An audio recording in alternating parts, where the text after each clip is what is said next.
All right. Well, with that, let's bring tonight's meeting to order. So I am going to first share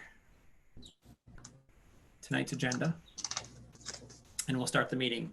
So I'd like to bring to order the Town of Wakefield Planning Board meeting, May 26th, 2020, and it's 7:04 for the record. And as everyone knows, we have the governor's orders suspending certain provisions for the open meeting laws. And you could read through those. You can look it up too if you have any questions. Here's the information's there. Tonight's agenda, the meeting minutes of the previous meeting review. We're going to push that to the end. One, we're going to bring up to the front just because we're going to be continuing this, but we want to give anybody here a chance to speak, is the number 5 A&R plan for Lancaster Road. Attorney McCarthy, you're on mute. I'm going to unmute you. All right. Some people would prefer it that way. At our last meeting, we continued it so that I and my client could talk to the town engineer a little bit further about some of the issues he raised. We've not had the opportunity yet to fully vet those issues. So I will be sharing tomorrow with the town engineer a drainage study that's been done, and then would like to meet with him and discuss his issues and hopefully get some clarification on those. So I'd suggest and request that we continue that public meeting until your next regularly scheduled meeting in order to give us an opportunity to meet with the town engineer. That sounds perfect. Anybody on the board have any comments or questions? No. Mr. Revis, any comments or questions? No comments, no Okay. questions. I've lost the chat, and there it is. Oh boy. We can hear you, Mr. Chairman. I know. I lost the chat. Oh. There it is. I want to make sure I still have the participants to see if anybody's hand is up. And let's see if is anybody here from the public, an abutter that has anything they want to share or any comments?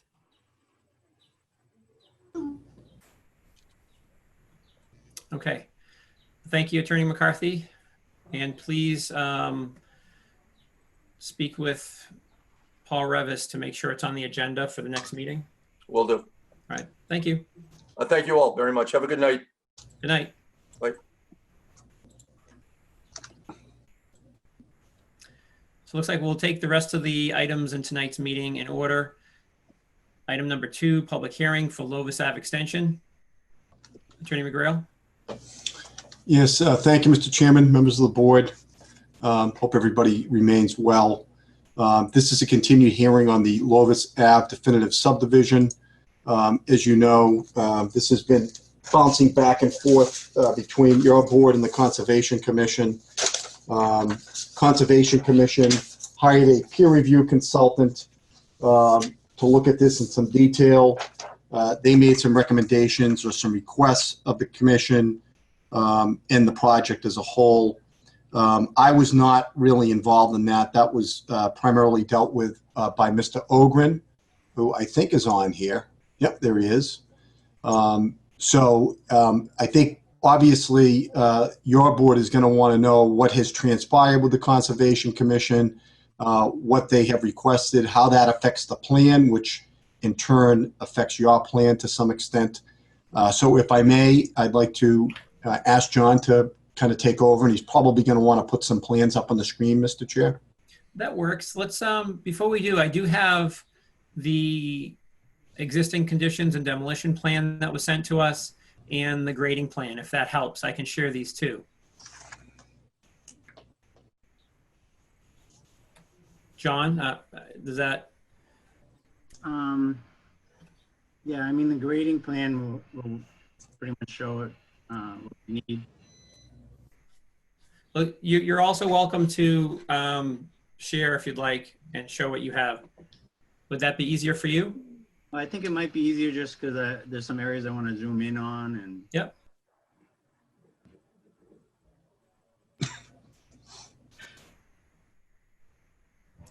Do you have the ability to share, or do I have to give it to you? Says the host. Yeah. Say- Let's see. More.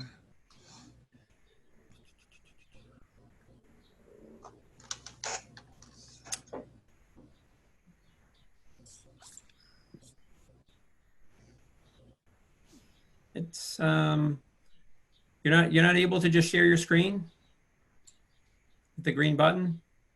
Yeah, no, it says host disabled participant screen sharing. We haven't had that before. So I'm looking at share screen. One participant, multiple participants can share advanced sharing options. Don't you need a code? Didn't you need a code last time from Sherry to do that, Mr. Chair? I did, and I'm on the code right now. So that's why I'm surprised I'm not able to just do that. So John, I'm going to make you the host right now. Let's see. You just have to allow me to be the host back again. So now you should be able to share screen. I will pass it back to you. Thank you.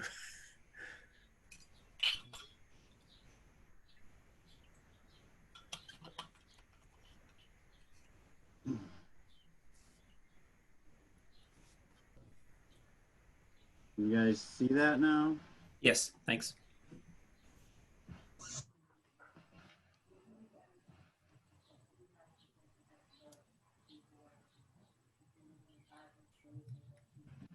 Okay, so essentially, we've been working with the Conservation Commission to move forward with this project and to hopefully get a favorable order of conditions. As part of that, some of the things the changes that have gone on had to deal with basically on the lots 2 and lot 3. On lot 2, we reduced the size of the proposed house slightly to pull the house away from the 25-foot no disturb zone.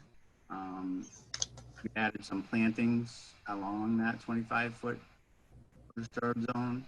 We also added some trees kind of in areas where we found that there weren't, there was basically openings for trees, so we added some additional trees in the 25-foot buffer zone. We also added, the commission was looking to, in this area here, I'm assuming you can see my cursor. Just to the right of the proposed house on lot 2, there's an area that the commission asked if we could look to pulling the grading out of that area and leaving it more in its natural state. So we did that, but in order to do that, we had to extend the wall that was along the sideline of the road, and then continue it down and then tie it into the house. There was a wall through a portion of this before. So we've kind of pulled some of the activity away from the wetlands on lot 2. Then as far as lot 3, and what we've looked at was, again, moving the limit of work line on here, so that probably better.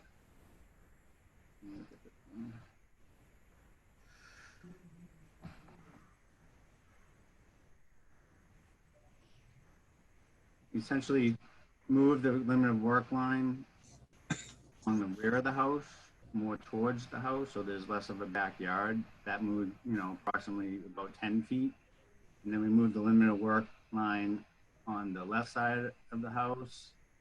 We moved that about 5 feet closer to the house to create more of a non-disturbed. And that was a result of comments from the consultant that was hired by the Conservation Commission to take a look at this.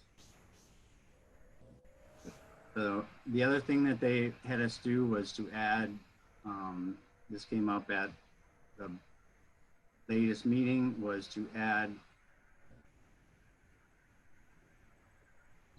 some no disturb zone demarcation markers.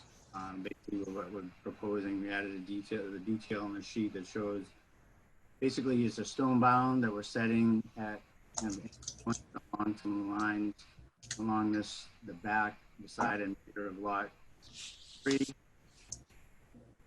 just to kind of keep more of a permanent delineation so that any of the homeowners will know that beyond that area is essentially not to be disturbed. I might go through back to some of the comments from the planning board. You had asked for to look at putting a fence along the top of the retaining wall. That has been added. We proposed a 5-foot high chain, black chain link fence, and that's to go in front of the wall, but outside of the layout. We also looked at, the planning board had asked us to take a look at, in the details, we had some cross sections. The planning board didn't like the fact that we had exaggerated the scale, so we've added two cross sections that the planning board asked us to look at. Cross section E and cross section F that shows on here. And those are both drawn at a 10:10 scale. So basically, 1:1 scale. And that also, we added in that 5-foot high black chain link fence. Sorry, John, 1 second. Can you please mute if you don't have a speaking part?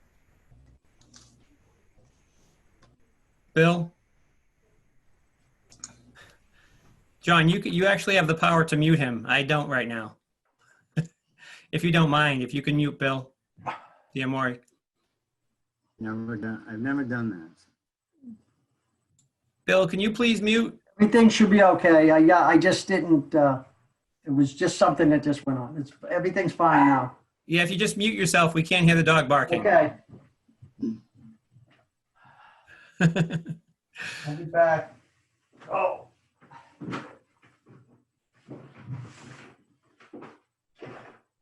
John, if you go into participants, you can actually click mute for Bill Diamore.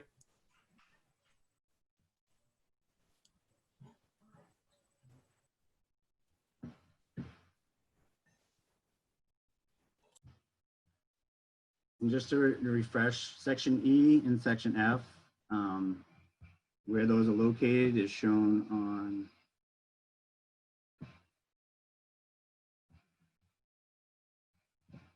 this plan here. This is section E, which comes from back out through into the infiltration pond, and then F is from, again, the cul-de-sac, and goes through the wall and out to the wetlands here.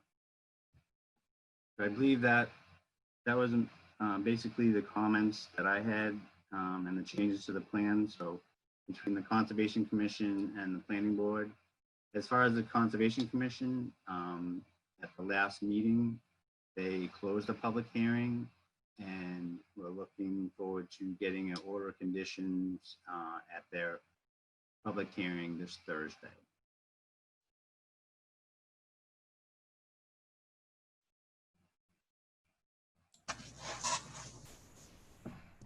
Great. You done, John?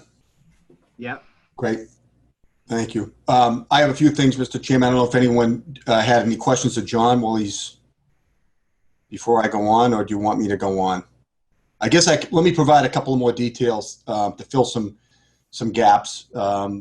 Please do. That might help board members. One of the board wanted to know what type of wall would be built. John's put a typical wall on, but he hasn't spec'd it. We can add to the plan, I spoke to my client directly on this. We think that the best wall would be a concrete wall that would have facing on it. So a poured concrete wall, reinforced. That would be the best wall for longevity. And then he can face the side of it and put a spec on that, so it will look nice. But any of these, Versalock walls, they would not have the lifespan of a poured concrete reinforced wall, or even a masonry wall would not, for the extent that this wall is going to be. Mr. Diamore had asked or actually required, Bill required that the fence go into the wall and not be bracketed on. And that's not a problem, and that's actually easier to do with a poured concrete wall. So, that's something that we would anticipate to be a condition that we don't have any issue with.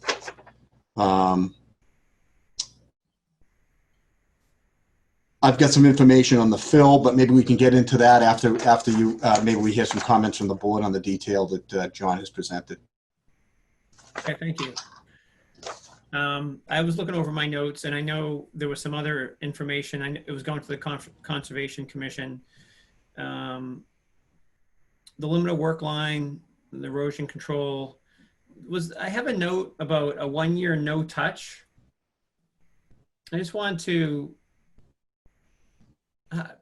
how was that? Was that also going to be in some conditions, or do you remember the conversation, Attorney McGrail? I don't. That might be something John can opine on. John, was that something, Mr. Chair, that was referencing the Conservation Commission? No, but we talked about a 1-year no touch. Oh, a certain area. Yeah. Yeah, a protected area. Right. Like your board has required with other projects. Yes. Yeah, that basically prevents a clear cutting for no reason. Exactly. Yeah, I mean, yeah, I mean, John, do you know where that would be appropriate or where that would be on this plan? Could you kind of talk about that?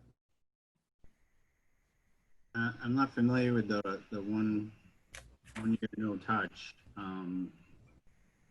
As we've stated with the Conservation Commission, we've worked really hard to establish a limited work line.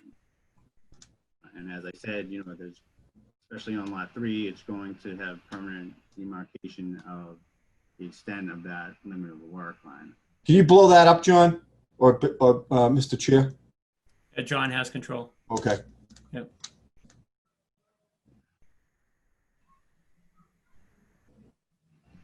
Yeah, so there's markers all along this limit of work line, and that's going to stay the limit of work line.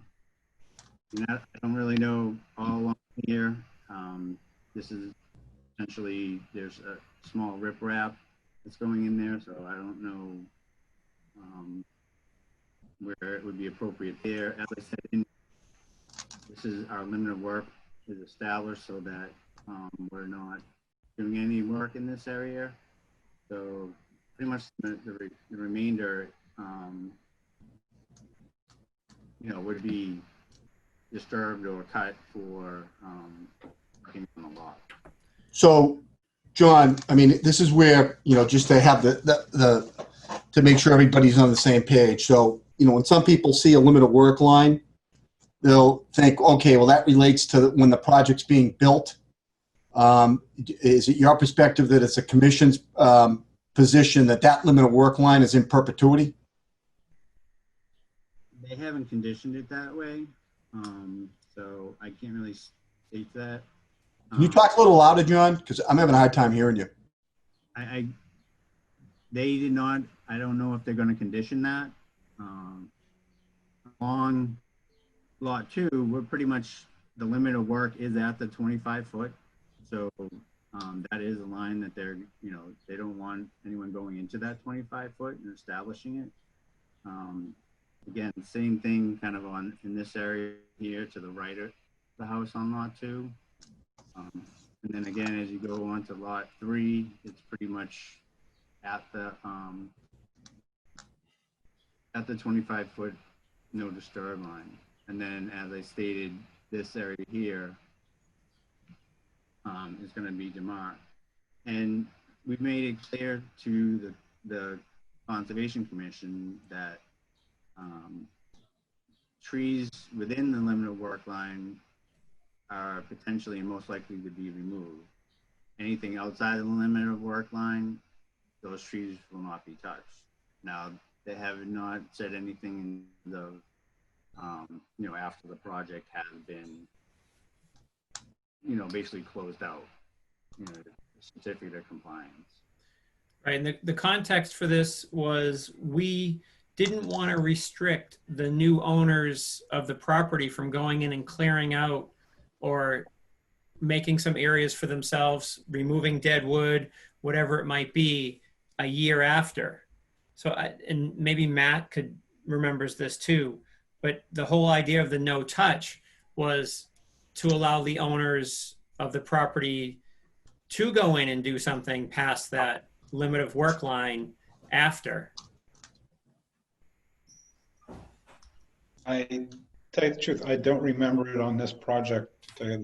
So, I mean, we Okay. may have done that. I don't recall it, to tell you the truth. So. I remember discussing it for Wildwood.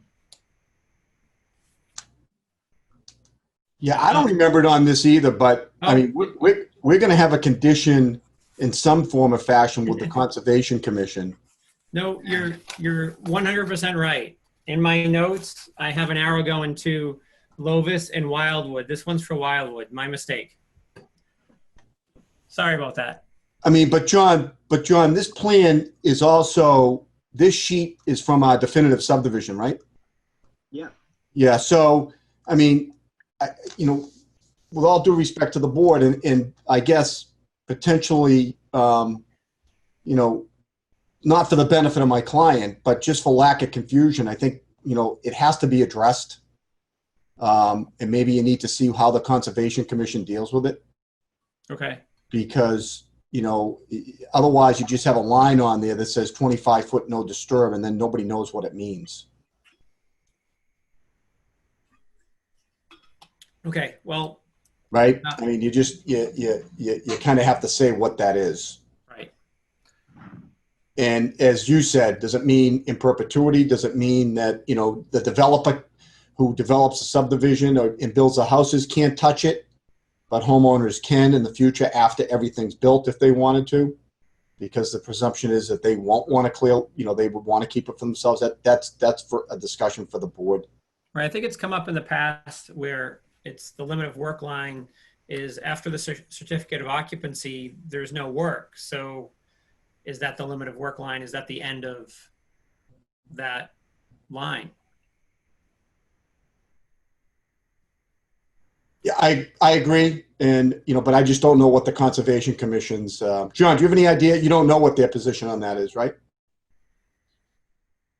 No, other than, like I said, on lot 3 in the rear there, they wanted some kind of demarcation on the ground so that it was obvious as to where that limit of work or that no disturb line is. Okay.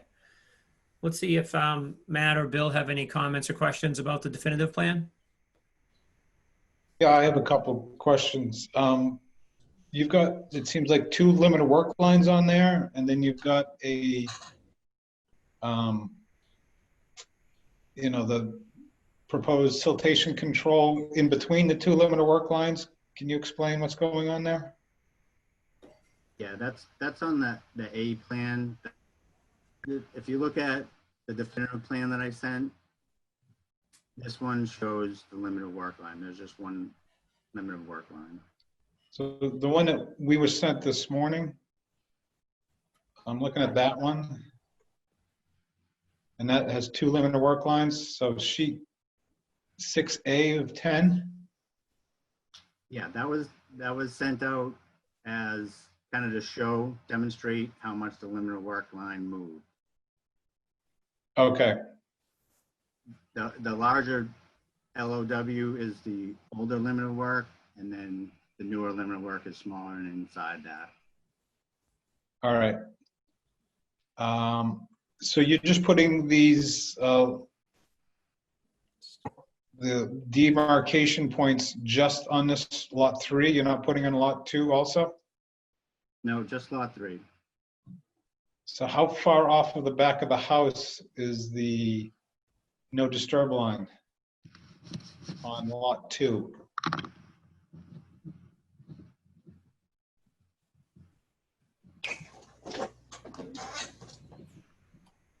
On lot 2, Yeah.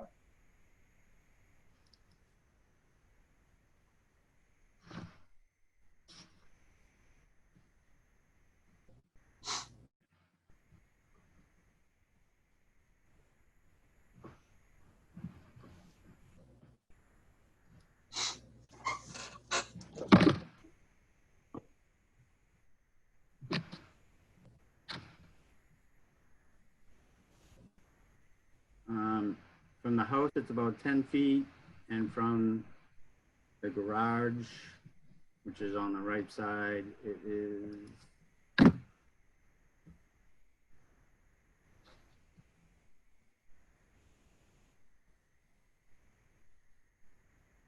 about 8 feet. So even though it's a lot closer, you're not going to limit, you're not going to show where that line is for the homeowners? No, well, on that lot, like I said, if you look, there's on that lot, we're doing a planting, a row of plantings along the limit of work. Okay. So they can throw their grass clippings and stuff behind the plantings, okay, or it's not a problem? I'm just, I know the reason of putting those in is so people would know that's a conservation area and there wouldn't be any dumping. How would the owners of Lot 2 know that?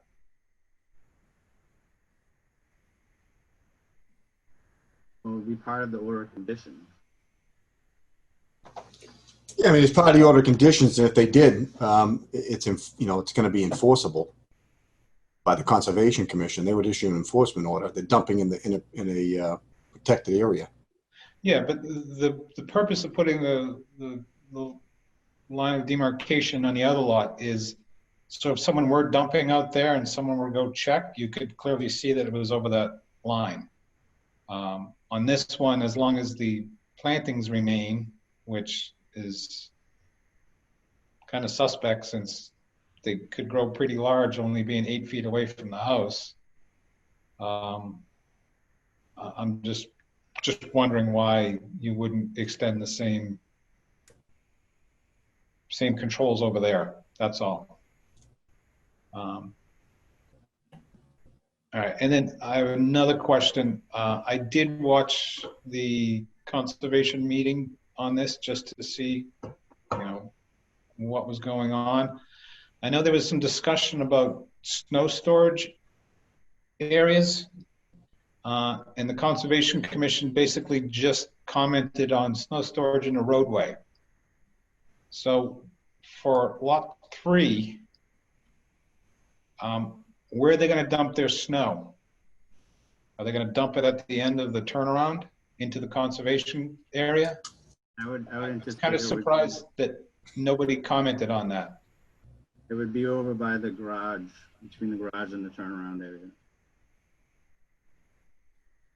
Is it designated anywhere? No, So so they're not just going to push it at the end of the driveway?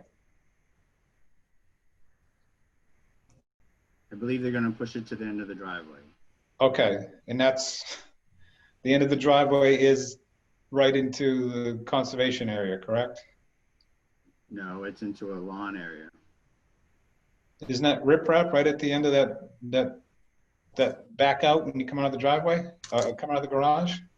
Yeah, I would think they would put it in between, like I said, in between the turnaround area and garage. Okay, There's a lawn area there that they could plow the snow to. all right.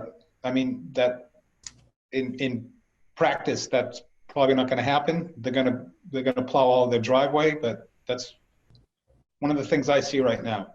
How about dumping it into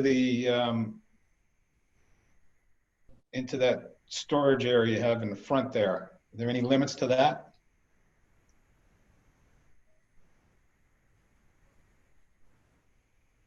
When you say limit, I mean, yeah, you're probably right. What they're going to do is just go along the edge, along the driveway and push it to the side.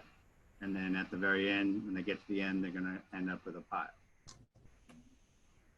Okay, so it doesn't say anywhere that you shouldn't be dumping. Let me get to the point. It doesn't say anywhere that they shouldn't be dumping snow into the wetlands area or that drainage swale, whatever you have in that front yard, correct? Correct. All right, it just seems like a short-sighted approach here, that's all. Well, I mean, we can through your board, if you wanted, Mr. Lowry, require some signage. You've done that in other projects. I mean, we could do that. As you know, once we get off the roadway, basically for planning board, we don't have a lot of jurisdiction there. So I was hoping that the Conservation Commission would be the backstop here, but I don't see that they're following through on some of the clear stuff that I see. So that gives me some pause that there could be some abuses up here, which I don't really care for. So, and then going to the issue that I've talked about, what about, do you have an agreement with Phil yet? What's going on with that other lot, with the other lot? I know they're blasting up there now. Yeah, he's blasting up there now. My client met with him again today. It's my client's goal to buy that fill. The timing is very good. And it makes sense because it's a lot easier for my client to buy that fill and move it over onto his lot instead of having to bring it in. So it's economical. It makes sense. We think that we can get into an agreement with him. We don't have an agreement per se, but that is the goal, and I think it's a realistic goal. But we don't have an agreement at this point. But we're working on that. So right now they're just blasting and leaving it on site, or are they hauling it off site? I was up there myself today. I don't think a lot of blasting has happened. I think it's about to happen. It seems that way to me because they're drilling and they're putting the cones in, etc. So I think some has, but I don't think a ton. And my client told me that the developer of that lot is actually moving some of that fill over to his lot in anticipation that that's where it will end up. So you've got active construction going on up there now on the lot. Oh yeah, if you drive up there, you can see it. Yeah, right next door, Mr. Lowry. I know it's next door, but is it on the, have they already moved it onto this lot? Onto our lot? No. On towards the side of our lot, if you will, but not onto our lot. Okay. I mean, that's the strong desire of my client. He's really trying to push that. I think it's in both parties' best interest to do it. It makes sense. But we need two people to deal with it. And, you know, we're confident, but we don't have a commitment on the other side yet. I know, and I've almost kind of made this conditional on that. So I'm kind of. I understand. I mean, and we respect that. We're trying. So, you know, we'll report more back to you. All right, I know this. I appreciate that you're up there today looking at it, but we've been talking about this for months now. So, all right.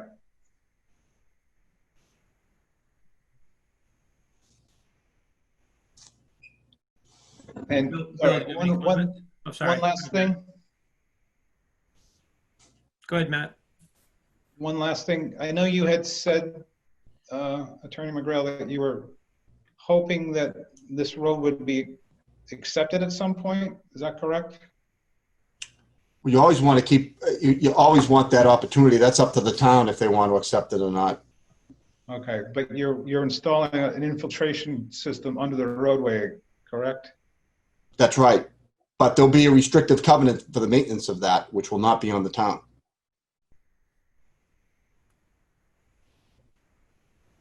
All right. So that's your board always addresses that. That it will not cost, you know, no matter what, it will not cost town dollars to maintain that or repair the roadway if it ever had to be accessed.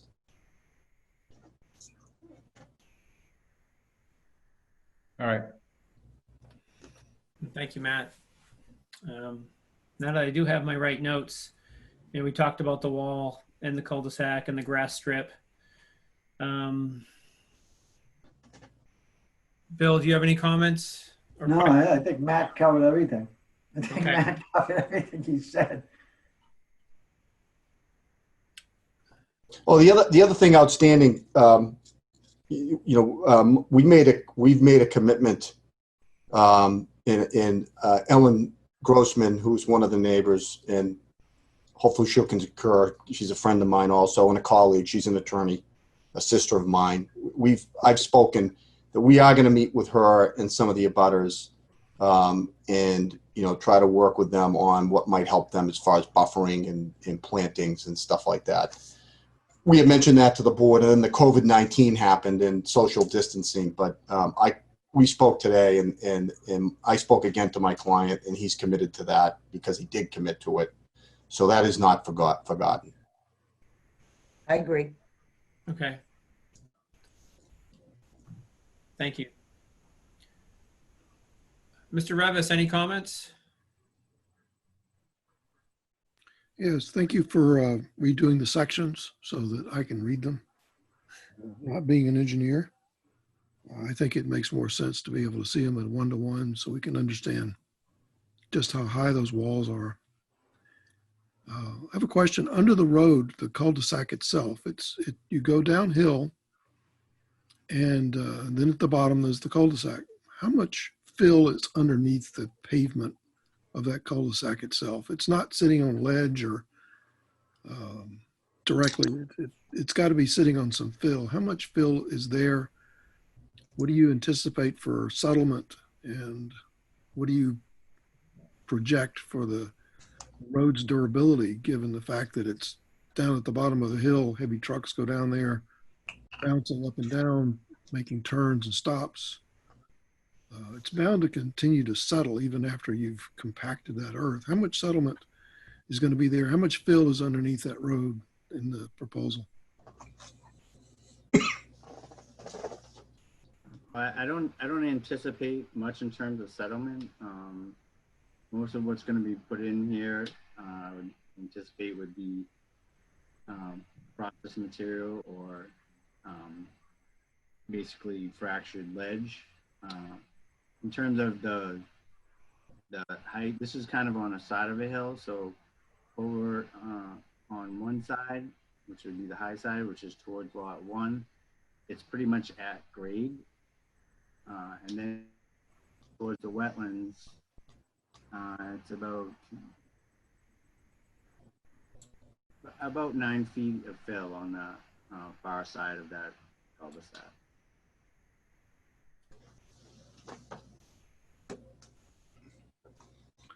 So 9 feet of fill. So wouldn't that settle over time, and that edge of the road would break up where this Caltech system is being installed to handle the drainage? I mean, only 2 inches of fill 2 inches of settlement is going to cause the roadway to crack and break, and then you have the freeze thaw cycles. You might even have direct erosion from the pavement itself down through the road down to that wetland area. You might even develop sinkholes. What do you think? I think it can be constructed, filling in 9 feet, constructed as long as it's done in a manner with basically compaction and done in lifts. I don't see any issue as far as settlement.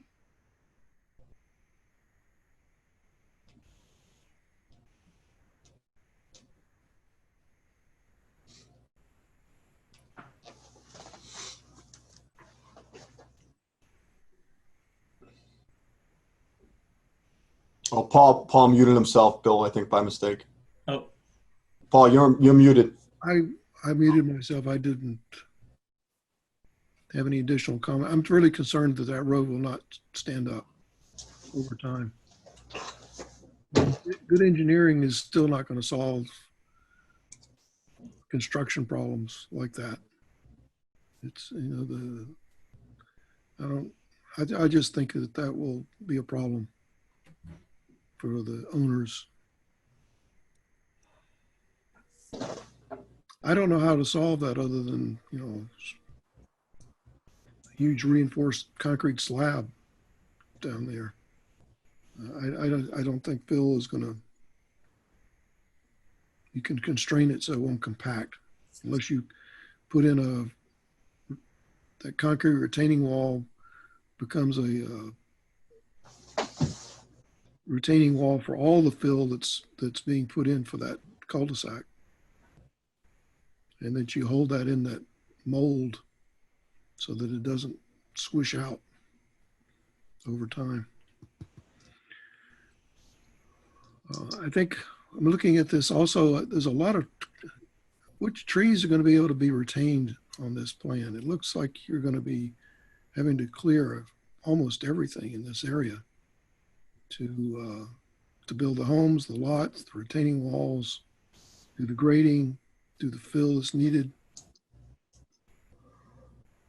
So only the trees on the perimeter of this site, maybe toward Forest Street, is going to be able to be retained. Is that pretty much correct? That's correct. As I said, it's pretty much anticipated that anything inside of the limited work line, those trees will be removed because of the change in grade, as you stated, change in grade, houses, roadway. It's one of the reasons why we worked around with the limited work on the wetland side to try to pull that as far away from the wetlands as we could to be able to create kind of a vegetative buffer between this subdivision and the wetlands.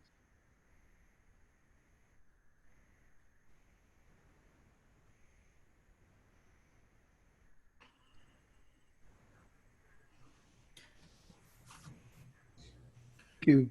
Thank you. Is there any, well, obviously this will go through definitive plan and then go to the town permit, town engineer to review the construction of the road. I'm sure at that point you'll have to figure out the correct details to make sure for settlement and the amount of fill and everything else that Mr. Revis is referring to. Is that something we usually get involved with as a planning board? Chairman, I think this is it. This will be the construction drawings for that road. That's why we have the process of having it reviewed by the town engineer simultaneously with this. Right. Yeah, I mean, the town, I mean, Paul, this is Brian. I mean, that's not a huge fill for, there's many projects that have more fill than that. And, the town engineer did not have any comments on that, or concerns about that.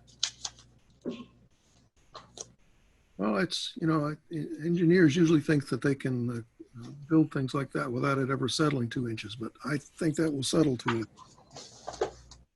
And the surface will crack. And you'll have continuous problems there.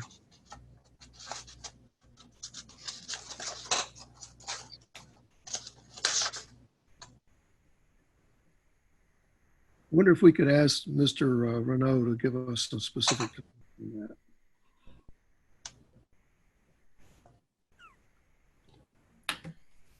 I think when we get the review and the decision from the Conservation Commission, we can move on to thinking about conditions and specific issues here to address. This is a definitive plan. The state law allows the developer to build this if he meets the minimum requirements in our subdivision rules and regulations. And Mr. Ogren is a very skilled puzzle solver, and he's done a terrific job with this, I think, in trying to take a difficult site and do the best possible design with it. Could be, a really beautiful home sites adjacent to the wetlands with these retaining walls that were perhaps rock lined. Agreed. It has been quite a puzzle. I have nothing else additional, Mr. Chairman. Thank you, Mr. Revis. The Conservation Commission final report, do you know when that's expected? Attorney McGrail? John might, because again, I haven't really participated in that. John has firsthand. So John, could you answer that, please? Yeah, they have a public hearing this Thursday, and I believe that they would be having order of conditions to vote on at that meeting. So John, normally would the order issue at that meeting? No, generally because they'll discuss the conditions and there may be some changes. So it usually takes, I don't know, varies, but it doesn't usually get to the applicant for maybe a week or so after that. It's been In writing? Yeah, in writing. Okay. I mean, obviously they'll vote at that meeting and you'll know what the conditions are, but yeah, the actual the actual order condition document doesn't get issued that night. Okay. There may be a draft, but And Mr. Revis, is that draft something that you also review? Does it go in front of your desk? No, sir. Okay, good to know. But then it will be sent, once that is drafted and reviewed by the Conservation Commission, the final would be sent a copy to Mr. Revis as well as the planning board? It can be, it would not normally, but it's certainly public record. And, you know, we would want to share it with you because we would want to make sure that any conditions that you thought were appropriate on this project would be consistent with what the Conservation Commission required. Or if you wanted to go further after you've seen some of their conditions, you can, you know, some stuff we talked about tonight that Matt Lowry mentioned, the possible abuses and how to deal with those, requiring additional signage or additional lines. Your board, as you know, can require that stuff under your jurisdiction too. Right. It would be helpful for if we were also to receive a copy of their final decision. That way we can prepare. Yeah, I mean, that's fine. I mean, John, can you handle that? well, generally what happens is the commission will issue the order conditions. It gets mailed, or the applicant will pick it up at the Conservation Commission, and that will be the original because that's what they need to record at the Registry of Deeds. So we really need to have to work with the applicant to make sure that once they get a copy of it, yeah, I can certainly share that. Yeah, and what I can do, Mr. Chairman, if you'd like, is the Commission Secretary, Judy Green, is very, very good, very responsive. I could send her an email and copy Paul and copy you and Please. say, when it issues, could you please email us a copy of it when it goes out in the mail so you get it as quick as you can. That would be perfect. Thanks. And I'll copy you on the email. Okay. Is there any other information you need from the board, Attorney McGrail? No,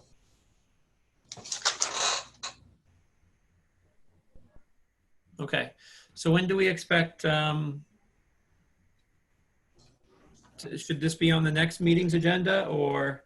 well, I think Paul Rivas wanted me to, once we get that Conservation Commission, to start drafting conditions to give you something to review and work off of. And usually you obviously take that and add a bunch more or you deem it appropriate. But at least it gives you a framework to consider.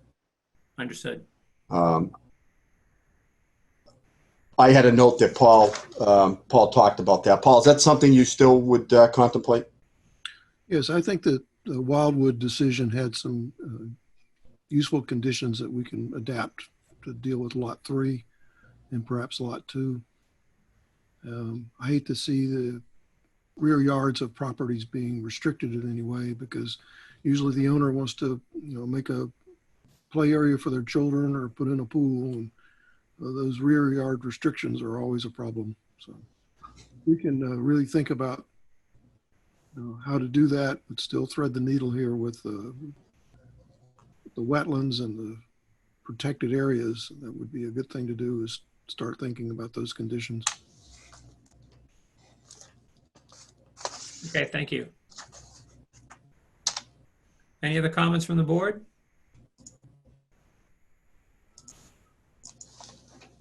Okay. Well, thank you, Attorney McGrail. Thank you, Mr. Ogden. Thank you. If you could, I think I could have you, did you return host? Oh, you did return host to me and stop sharing. Thanks. That wasn't too bad. I was a little nervous. Barry said, don't give up the host. I gave you host back a while ago. Yeah, you did. When I saw that once I could mute and unmute. Thank you. I wasn't sure if I kept sharing them. Right. It did work out. Thanks. I'll look into it to see if there's another way to allow someone to share without giving them the host. That would be good. All right. Let me go ahead and bring up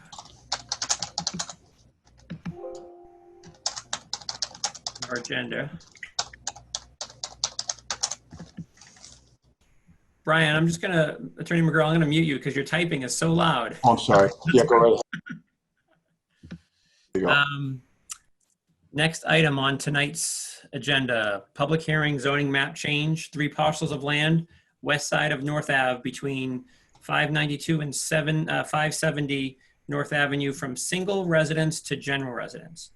So, Mr. Chairman, can I just make a point yes, of order?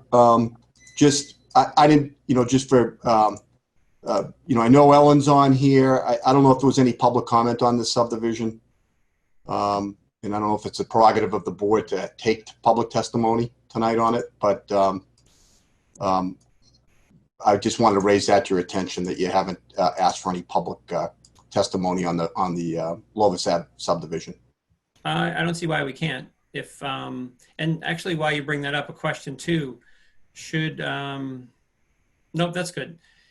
Because any issues that they have, we'd like to try to address too, so I'd rather know them. I lost participants in chat again. Let me bring that back up. It disappears every time I switch. If any of the public, anybody in the public has any comments towards the questions or anything towards definitive plan endorsement, Wildwood Street, 7 Glendale Ave, you could raise your hand. If you do have a question, please state your name and your address.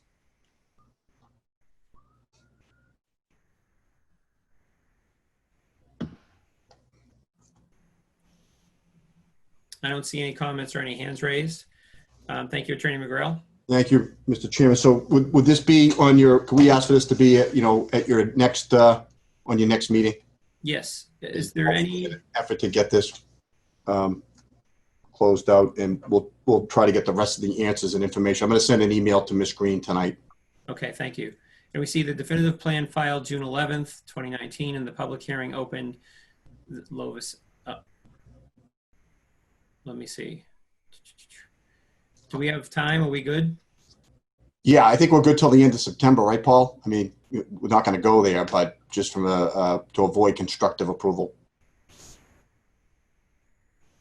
Attorney McGrail is correct. That's at the bottom of our agenda. If you Yep. see blue. September 30th, 2020 for Lovis Ave. Thank you.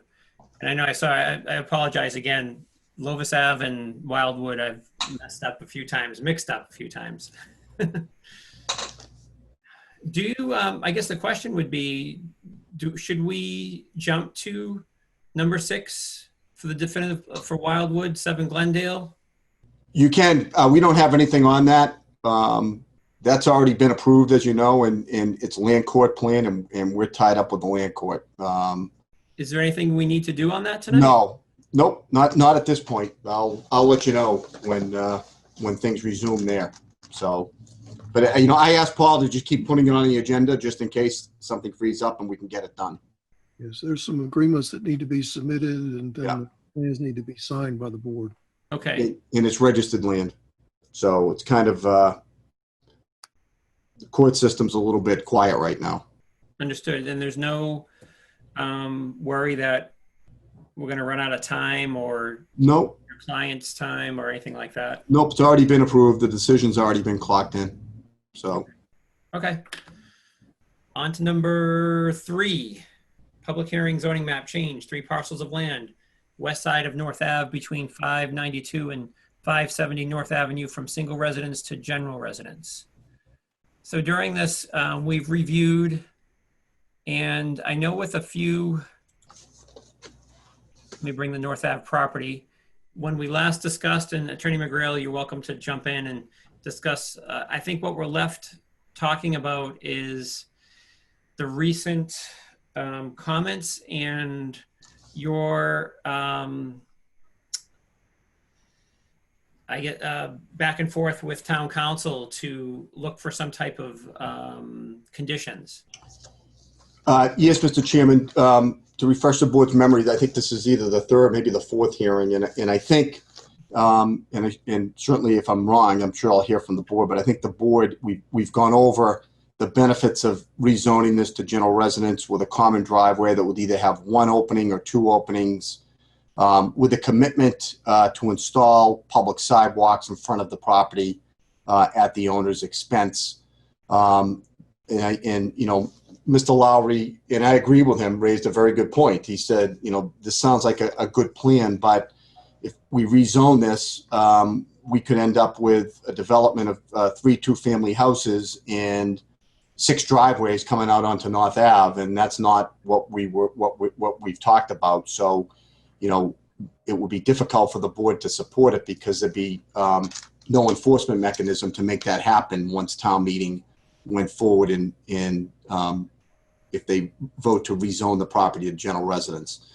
So what I did, with the permission of the board, I worked with town council to come up with an agreement between my clients and the board that will give your board significant teeth in that regard, in the form of a restrictive covenant that will go on the land for the benefit of the board and with the enforcement of the board that provides how that land would be developed if two-family houses were to be built on it. And what it calls for is a common driveway. Either I left that blank because we're going to show you 2 plans that your board asked to see, 2 options, how it will work with 1 driveway opening or 2 openings. And then also a commitment to either install the sidewalks or to pay for them to be installed by the town. Mm-hmm. And so this is a detailed agreement in that regard that I came up with. I worked on it with Tom Mullen. I shared it with him. He had some comments and changes, which he has now opined to your board on, and he's created a final document that is presented to you in the format that you're seeing now. And I think it was emailed to you earlier and you've seen it. I'm sorry, is this the latest one, or was it the PDF that was being marked up? Tom sent 2. He sent the PDF with the markups on what I had sent him, so he made changes to it. Mm-hmm. And then he sent a Word document that was clean with his changes included. Which I just want to make sure if this is that one. Can you scroll down? Sure. That is, I believe did you open that directly from Tom's email, Mr. Chair? Yes, I did. Yeah, then that's it. Okay. Yeah, he sent that out, I think, yesterday. Yes. And I shared it with the board. And I put a lot of thought into this. I thought that Mr. Lowry raised an excellent point, and I always acknowledge that. As you know, it was a great point, and I understood the concern.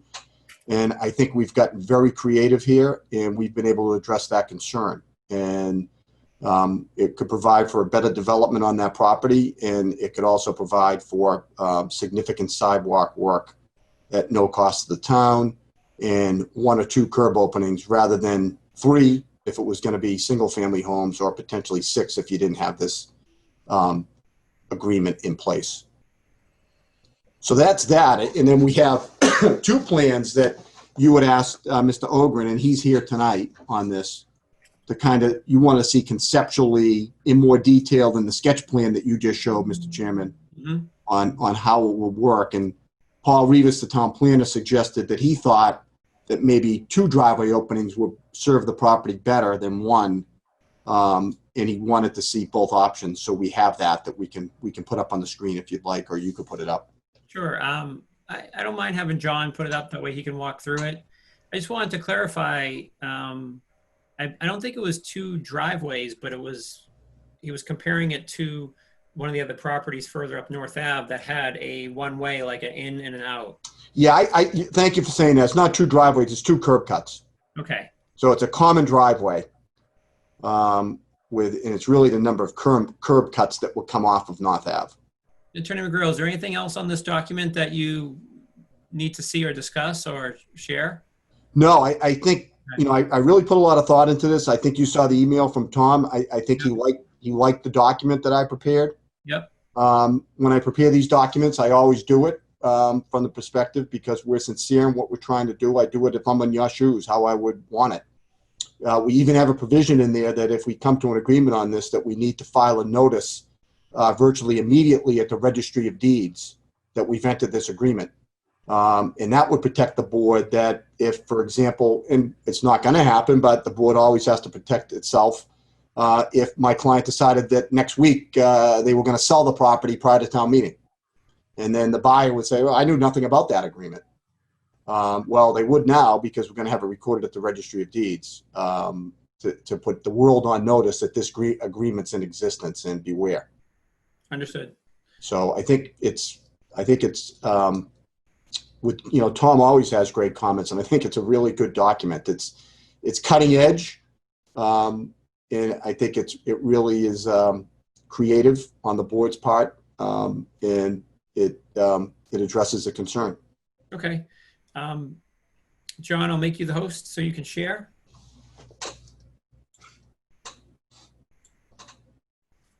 All yours. Mr. Chairman, may I speak for a minute? Yes, please.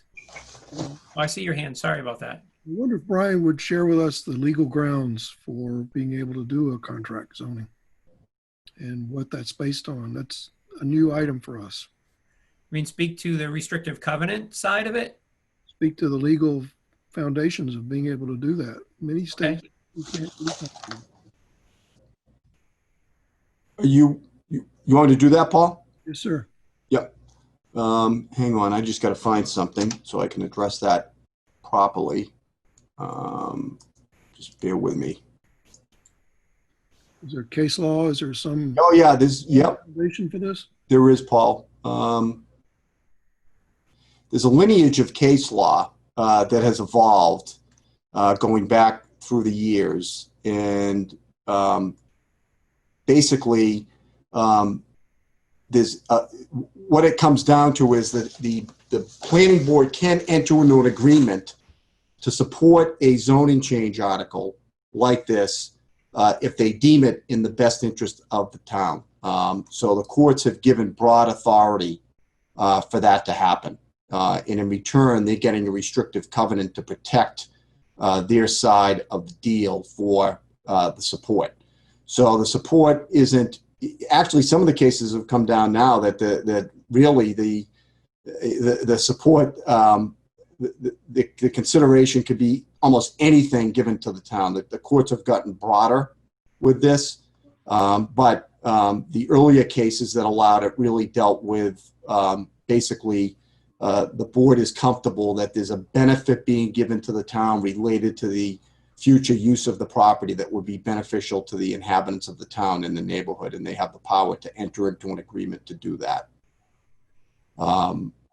So basically, I did a detailed dissertation to this to Tom Mullen, and Tom responded that he thought it was fine, and that's why he's reviewed this document, and he thinks that the planning board is within its power to enter into an agreement that has been provided, and the case law is extremely solid behind you and your ability to do that.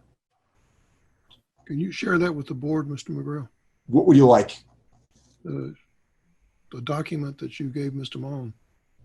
Yeah, I can. Hang on, Paul, if you could. You don't need to do it tonight, but I would like to. I think did I do that or not? Did I send that to you, Mr. Chair? A lot of messages came through. Well, I have, let me just see. So I sent an email. I don't think I received that. Hang on, Paul. Yeah.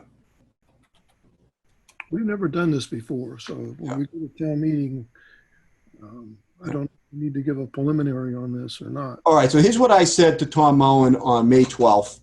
I'll read it into the record. I said, Tom, I'm preparing for the planning board meeting tonight. This was May 12th. Please see below. This seems to confirm, as we discussed yesterday, that if my client agrees to provide a restrictive covenant to the planning board that will require only one common driveway and sidewalks on North Avenue in order to proceed with the construction of two-family dwellings on North Avenue, on the North Avenue property to be rezoned, to induce the planning board's support of rezoning warrant article, it is legal to do so. Also, if you agree, how will we proceed? Question mark. Will we prepare an agreement requiring restrictive covenant to be adopted by the planning board, and so forth? So I asked him that. All right, and then Tom's response was, and I sent him And Mr. Chair, you were copied on that. That goes back. And Paul, you were too. And then I got a response from Tom. Let me just see if I can find that. And I'm happy to share this again.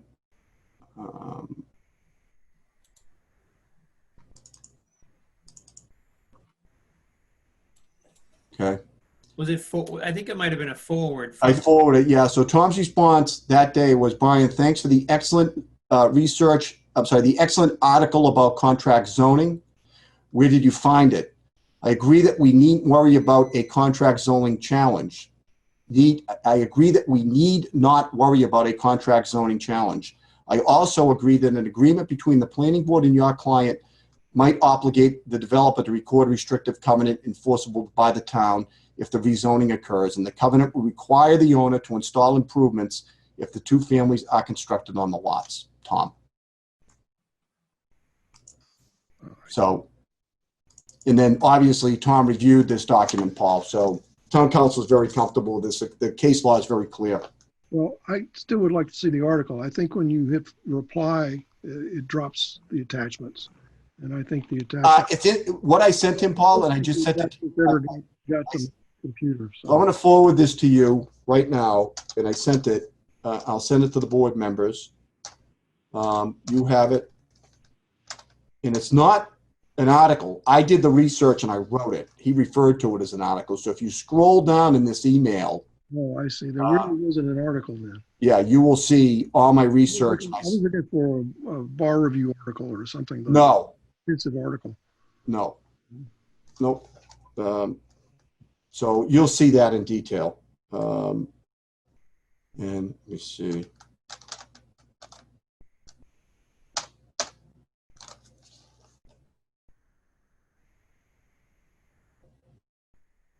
And I can put that on the screen if you'd like.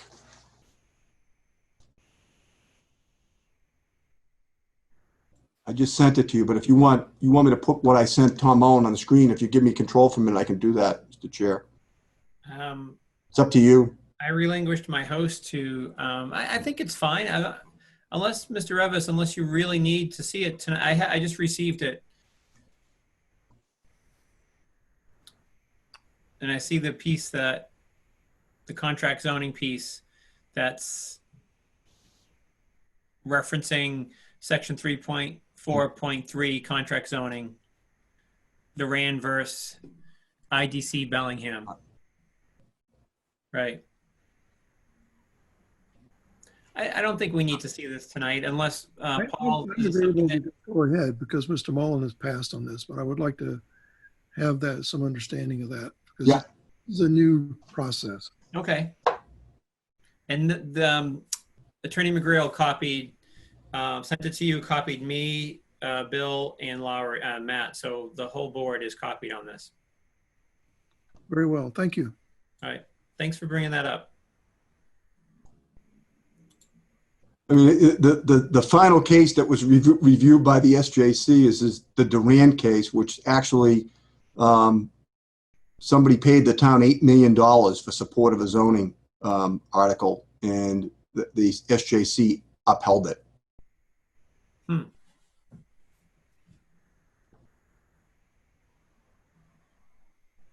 This is specific to the land that we're doing because, you know, to protect the board for your recommendation. And it's also specific to a benefit to the area with the sidewalks that will be installed at the cost of my client. Understood. At the end of the drafted message too, there was a clause or something that I didn't quite understand. It was, let's see, that the town shall have a cause of action against the developer and any and all successor and or assigns of the developer and subsequent owners of the property and damages and or equity related to any breach of this agreement and the restrictive covenant, and any such action shall be entitled to recover the reasonable value of its attorney's time and any expenses or cost incurred therein. Can you explain that? That's the only one that I wasn't sure. Yeah, I mean, that basically is a protection to the town that if somebody went rogue and just started, you know, Let's say, you've got this covenant that runs with the land as binding. So, 4 years from now, as you've seen, like, the wall that got built on Montrose Ave, somebody says, hey, I think I'm going to put my own driveway going out to North Avenue. And, somehow they do it or just build it. That's your teeth that basically you can sue them, force them to remove it, and they've got to pay all your attorney's fees and costs in doing that. Okay. All right, thanks. That's something that Tom Mullen always requires. Understood. Okay, unless there's any other questions on this topic, if we want to have John review the two different layouts, one with the 2 curb cuts, one with 1, is that what we're looking at? Yeah, that's essentially. Did I unmute myself? Yes. That's essentially the difference between the two. Both of them are common drives. Option 1 basically has what I would call a one-way driveway. So you would enter here over by the Knights of Columbus and drive around the site and then exit basically to the northwest back onto North Ave. The driveways through the houses would be able to allow people to park on the driveway, the sections that go off of kind of the common driveway portion of it. Again, these are duplexes.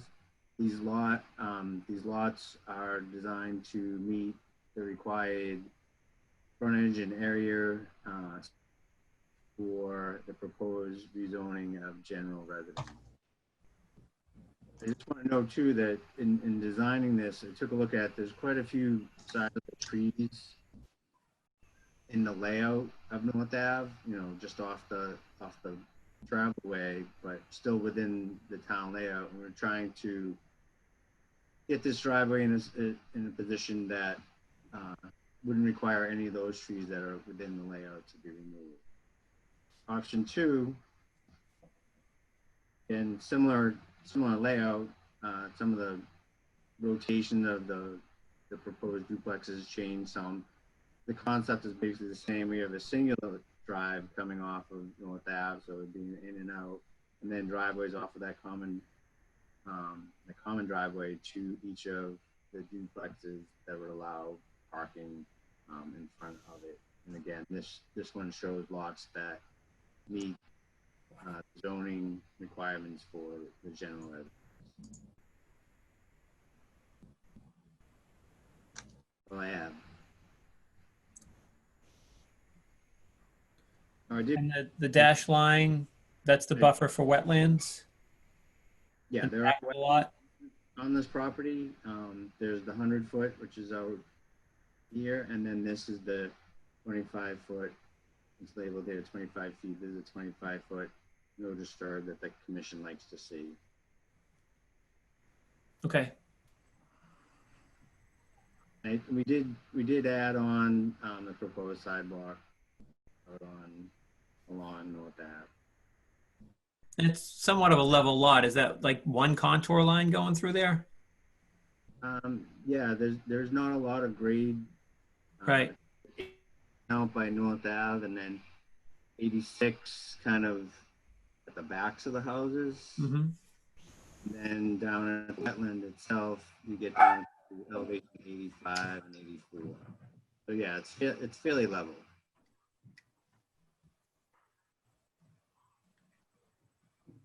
I didn't look at any actual grading on this, but I would think that the grading would be pretty minimal. Yeah, it's good to see the plans. Is there any reason the 2 curb cuts, is there any reason for the direction one way or the other? Was there any? There was some reasoning behind it. I forget the name of the road that's just opposite here. Is it Willard? I could be wrong. There's actually a roadway where this curb here kind of curves in. Actually, It is Willard. Yep.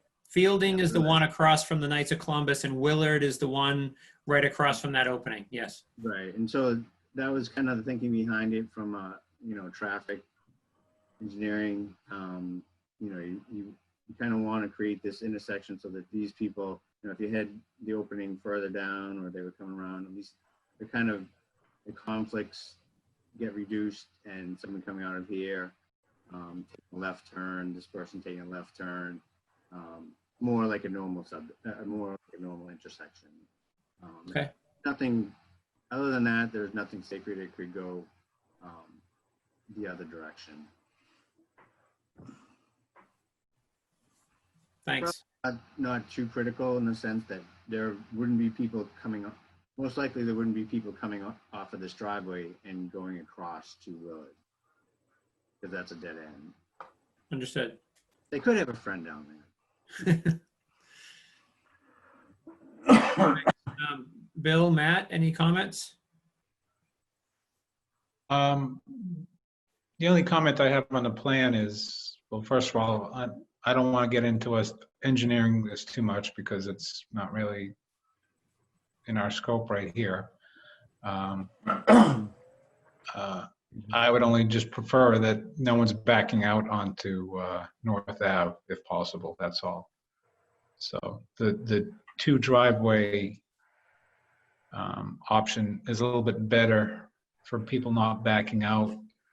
I do feel though it might be a little bit too wide where you're gonna have, enough, you're gonna have a bunch of cars parked all around this. It's gonna look like a big parking lot, but hopefully the ZBA will work through those issues. I am happy with this agreement because, as you know, I was kind of skeptical that we get a commitment to do this, and I appreciate that you guys have done this and got you're making this commitment, and I think it's going to be a good thing for the town. The only thing I would recommend for the agreement is if you could put a property address in here, because as you're doing a search for these, you want it tied to the property address. Right now, it's not really tied to a property address. It's tied to the assessor's maps, unless someone has an assessor's map in front of them and actually knows where this is. It could be overlooked potentially if someone's doing a title search. So if you could get what these addresses are going to be and actually put this in the agreement, I think it will make it a little bit stronger. But otherwise, I'm happy with this. So. Bill, any comments? Not really. Yeah, it looks like a good idea, the way they're doing it. And ironclad, that's good. Yeah. Do you favor one over the other? I like the one-way going, the horseshoe. I like that. Like that. Yeah, Okay. I like that one better. So I have a question. Just So preference. You know. Sorry. Yep. Go ahead. if we, are we picking one right here, or if we pick two driveways, is it up to, not two driveways, if we pick two curb cuts, is it up to two curb cuts? So it could be one, it could be two?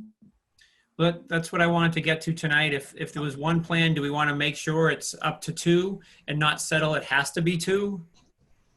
Yeah, it's really up to your board. So you can say a maximum of one, which means that's the plan that you're kind of saying you don't like as much. Mm-hmm. You could say a maximum of two, and that means that the zoning board could do either or, right? Or you could say, we could change it and say it has to have two driveway openings. And we could attach this as a sample to the as an example. Yeah. So it's really, it's up to you. And is Dana, Dana here? He is. Dana, you're fine with that, right, Dana? You're open to either. I am open to either. I favor the loop a little better for a couple of reasons. Emergency vehicles in and out of there would be probably a lot easier than the single driveway. Other than that, I mean, it's really no difference. It's about the same amount of paved area. It's not a big difference either way to us. Yeah. The only other consideration was when you exit with the loop, headlights are not shining on the houses directly across. I don't know if that's big factor or not, but that's just the only other thought I had about the driveway coming out the middle. So, yeah, if I could just add one thing on it, just to, be devil's advocate, because it's a discussion that we're all trying to come up with the best thing for everybody. And my question on the loop or concern is how you enforce the one-way part of it. And like, if I'm going to visit one of these people and I haven't been there before, am I just going to take the first right in? Or are you going to have, what would you envision, John, a do not enter sign there? I mean, the owners are going to get used to it, I guess. I guess we could. I don't know that it. Really Is it wide enough that does it have to be one way? It doesn't have to be. It was just a suggestion. One of the things Matt mentioned the width. The width is kind of dictated by the regulations from the fire department, and it needs to be pretty much a minimum. It really should be a minimum of 20 feet wide. I mean, am I off base with that comment, or is it you guys aren't concerned about that? It's Direction or one way. I like what Mr. Lopez said, where the lights aren't shining on the house. I do too. Mr. Ogren's idea of the intersection being more comfortable with people taking left turns if it lines up. Either way, I don't think we need to spend a lot of time on this tonight, but what I think is we make sure in the writing that it's 2 curb cuts maximum might be the right verbiage. That way, if it does go back to 1, that works as well. Then I would only change that if it's going to be 2 curb cuts, it would have to stipulate that 1 would be an entrance and 1 would be an exit. So you wouldn't have 2 curb cuts that are 2-way. Got it. Because, someone could basically put in 2 driveways going, 2 separate buildings, or one to go to 2 and one that goes to 1. May I interject a couple things? Yes, please. Mr. Chairman, you do need to spend some time on this tonight because you have to have a recommendation for the town meeting. The town meeting is scheduled to be June the 8th. Right, but would our recommendation be favorable action, or would it be in discussion of these plans? You need to have a recommendation for town meeting, and tonight is the night that you make that decision. I think, because there's not another meeting date between now and town meeting. Okay. Now, I think the agreement can be written in any way needed to either allow 1 driveway or 2 driveways. With the 2 driveways, I see no reason why it can't be 2-way traffic at both driveways. So that if somebody does come in the wrong way, there's plenty of room, like a 20-foot driveway to, maneuver on and always stay on the right side of the road.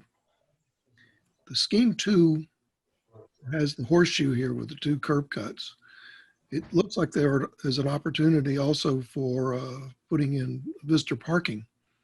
And that could be something that's worked out later, but I see on lot 3 that you could probably put some visitor parking on the right side of the site.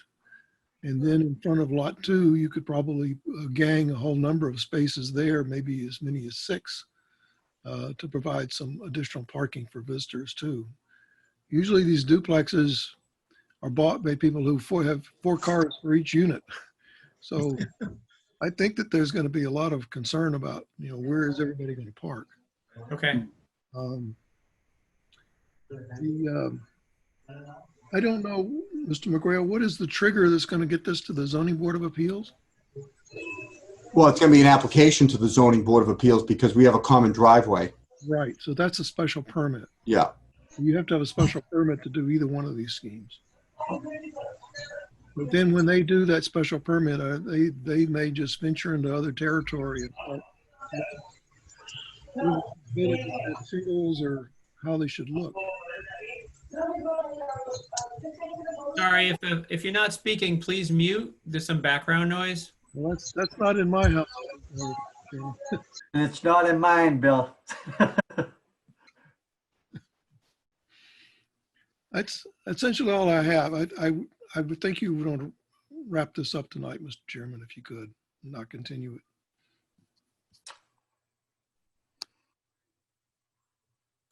The issue that Matt's bringing up, and I can work with Tom Mullen and just add a sentence. So Mhm. it would be number 2, where it says said common driveway shall have a maximum of 2 curb cuts or openings on not that. Then we would probably just add a sentence, I work with Tom, and say, in the event there are 2 curb openings, the common driveway shall be one way.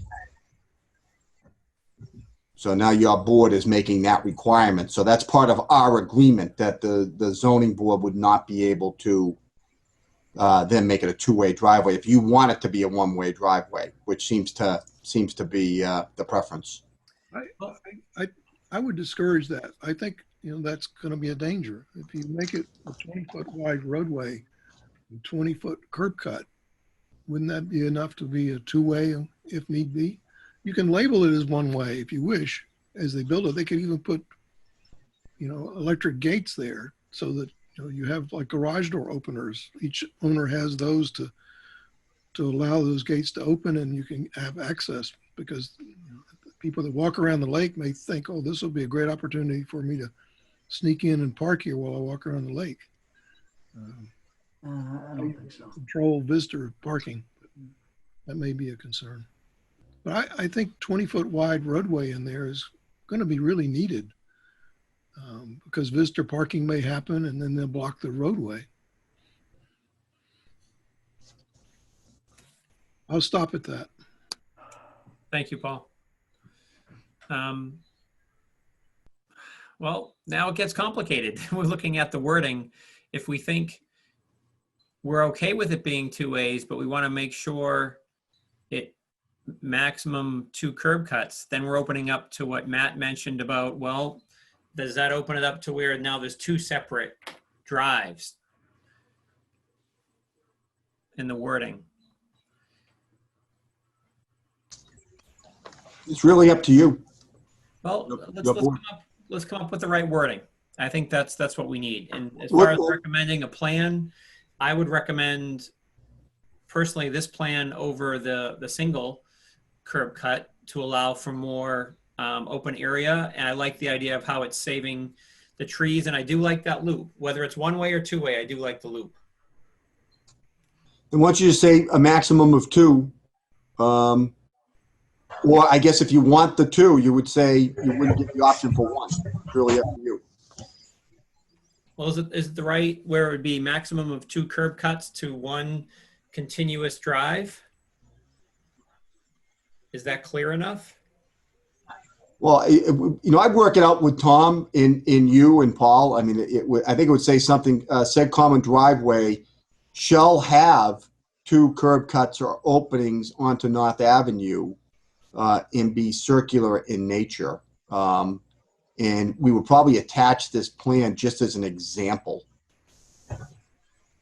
I like attaching the plan as the example. Yeah, that way is, I don't like you have an example of the board can like hang their hat and say, well, this is the concept that we talked about, not Right. something convoluted that you came up with.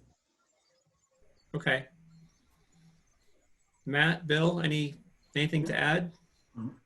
I like it. I like it the 1-way.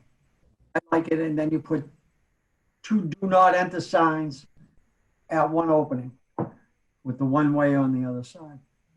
You know what I mean? Coming through. I like it that way, because then you're going to have people entering, like you were saying. Maybe if they wanted to walk around there, they're going to be coming down both ways, parking all over the place, walking the lake. On both sides of the street. Well, I have noticed people use the Knights of Columbus parking lot a lot to do a turnaround in. So they're coming back from Vets Field side, and they're coming down, they're turning around and going back. Only because I was hanging out in the parking lot, kind of seeing what was going on the other day. I just wanted to see. And a lot of people do that turnaround. And maybe it is for parking. Maybe it is because you think about the lake parking at Vets Field, it is a 1-way, it's a loop. Right, they don't have any problems there.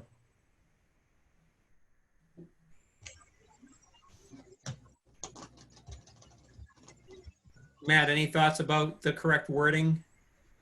I'm still a maximum of 2 with two being an enter and an exit. That's all. I don't want to tie the ZBA down or the developer, this developer, or anyone else. If they come up with a different plan that works, I don't want this to be an impediment. So Agreed. I feel the same way. That's why I want the words to be careful. So it's 2 curb cuts max. And then it's what's after that? with Exit.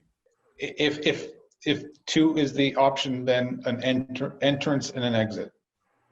Yes. It will be a one-way. That would be.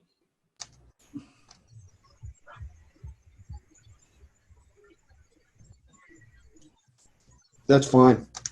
2 curb cuts max, 1 entrance, 1 exit. Yeah, basically we'll say if two curb cuts are openings is selected, then one of those curb cuts shall be for an entrance and one shall be for an exit. That works for me. Yeah, that works. That's good. And I'll probably add something that, I'll go over this with Tom and Paul, and probably add something so as to have said common driveway be one way, right? Just to really lay it out. That's Right. fine. We don't want to discuss the width of the road or anything. I No. don't want it to be too restrictive.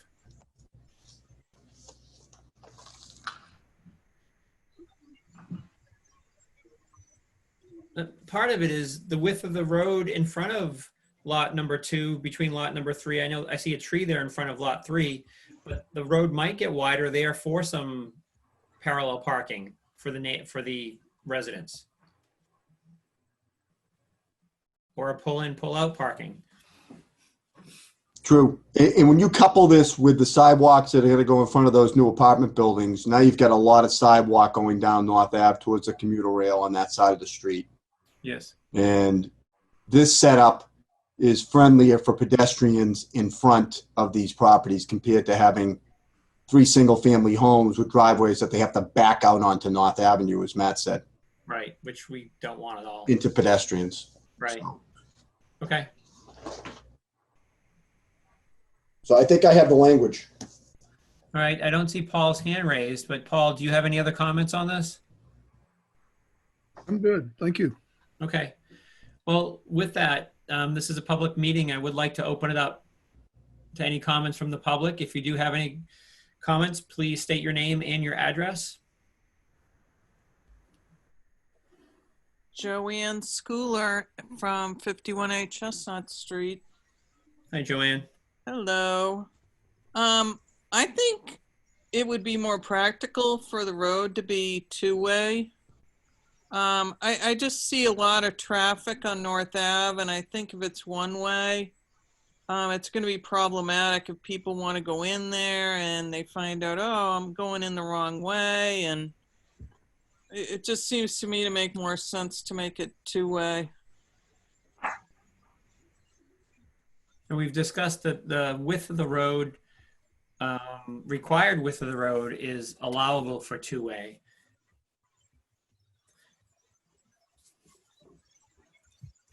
And, I think in terms of the parking, I would hope that people would not park in there and that didn't live there. I could see more walkers going in there, like just, walking through it. Oh, and also the problem that you mentioned of the people turning around at Knights of Columbus could be a problem because all they have to do is just go through there, loop around, I guess, to turn around, although that wouldn't really help. I guess that really doesn't help them much. Yeah, that's a really good point, but this is private property. Not that that's not, but it looks kind of like a public building. This is like residences' driveways. Understood. And but the point's well taken. We probably want to post it on North Ave, private property, no turnaround or something, because it could become an issue. Who knows? Yeah, Well, thanks for your comment, Joanne. sure. Any other comments from the public?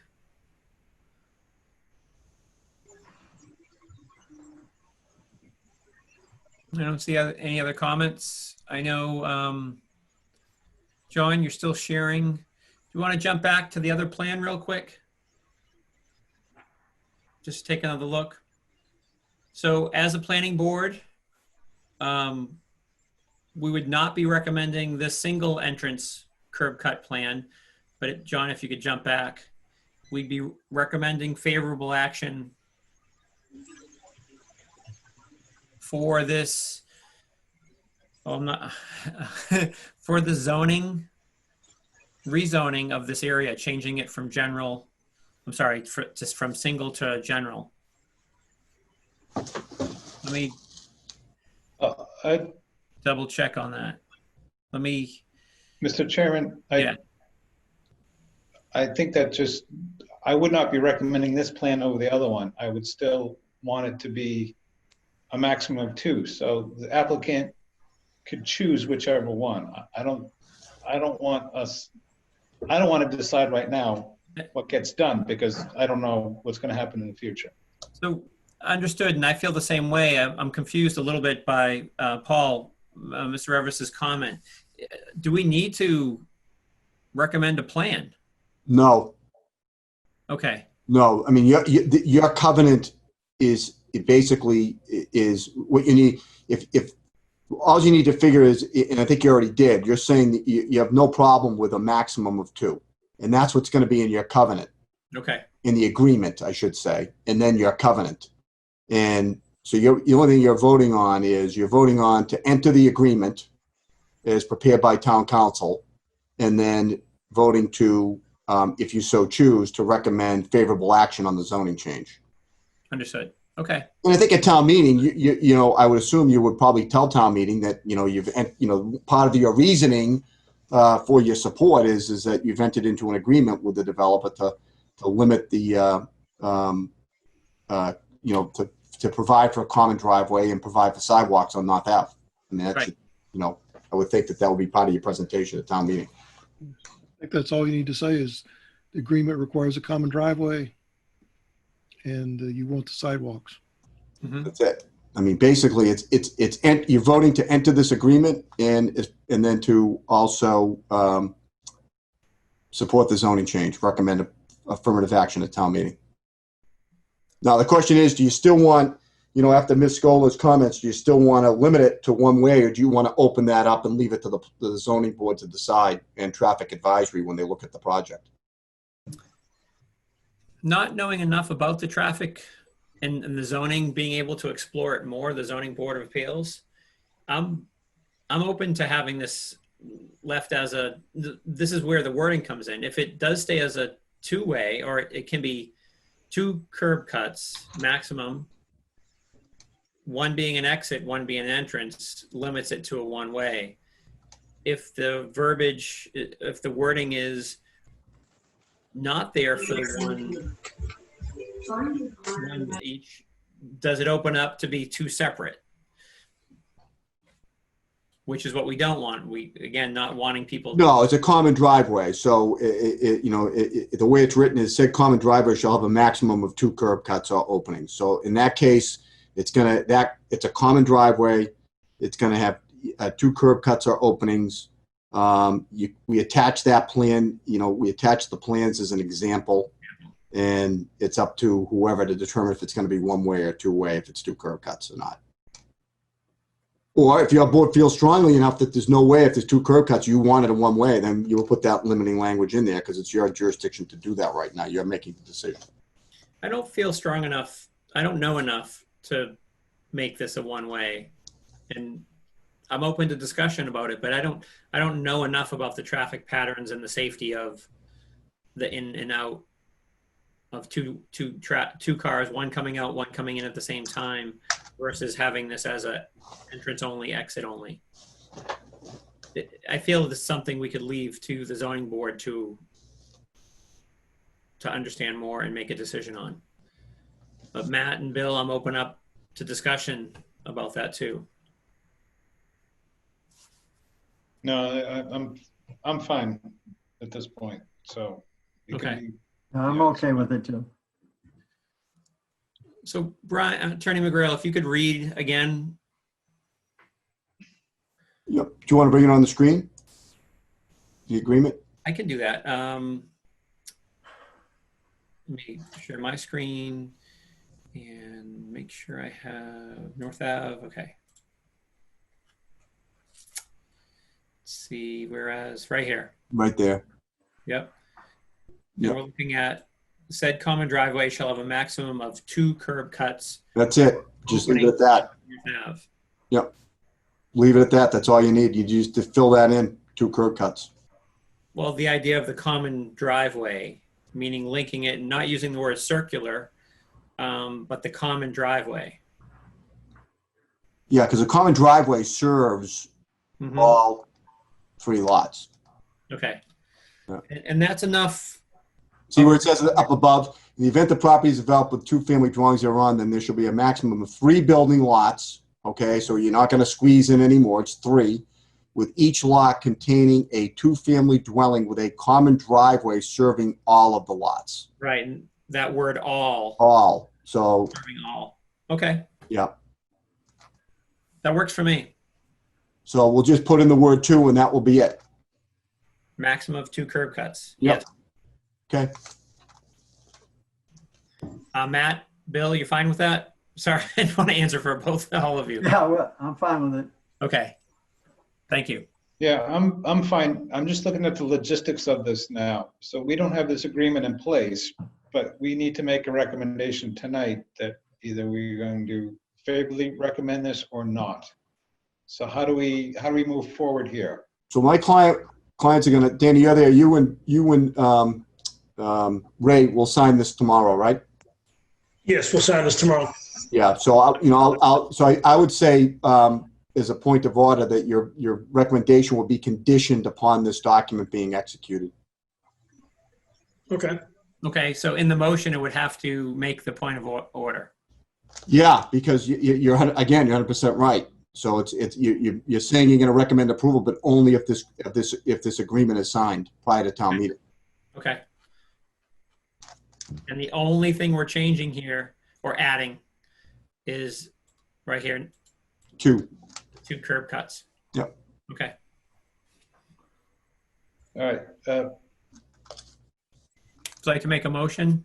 Mr. Matt? Chairman, I'd like to make a motion to close public participation. I'll second that motion. Thank you, Bill. All in favor? Aye. Show of hands.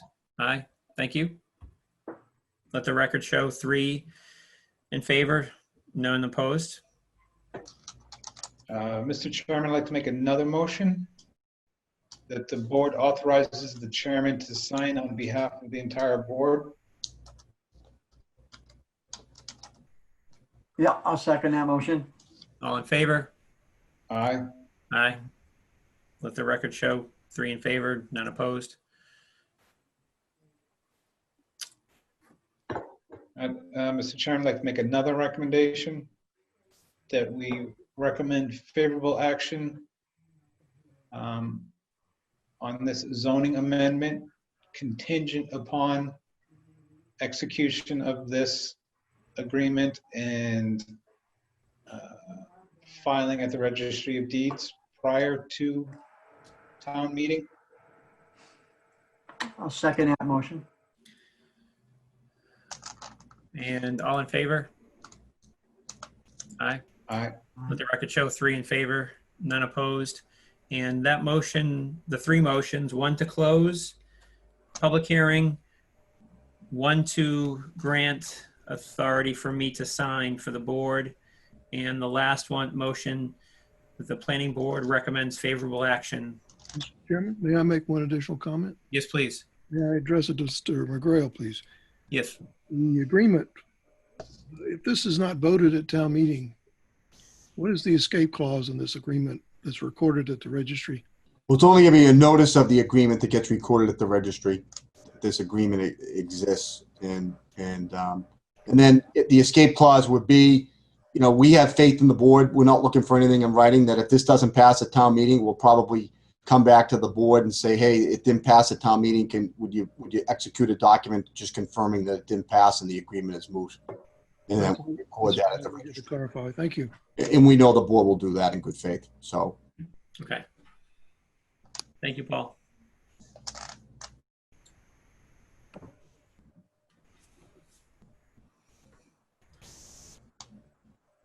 Well, that's the fourth of four, let's see, public hearings for, that will be at town meeting. So that's good. Thank you, everybody, for your help.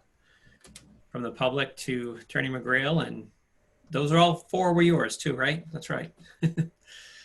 Yeah, thank you, Mr. Chairman. I appreciate it. And Ms. Scola was on the whole time for all these, and I want to thank her because she had a lot of very good comments, and including her last one that made a change on this, on the direction that we were going to go, that if she didn't make a comment. So thank you. Yep, thanks. And thank you, Mr. Lopez, for being here too. And I don't think we heard much from your partner, but thank you for your input and taking the time to put the plan together so we can review it and understand more.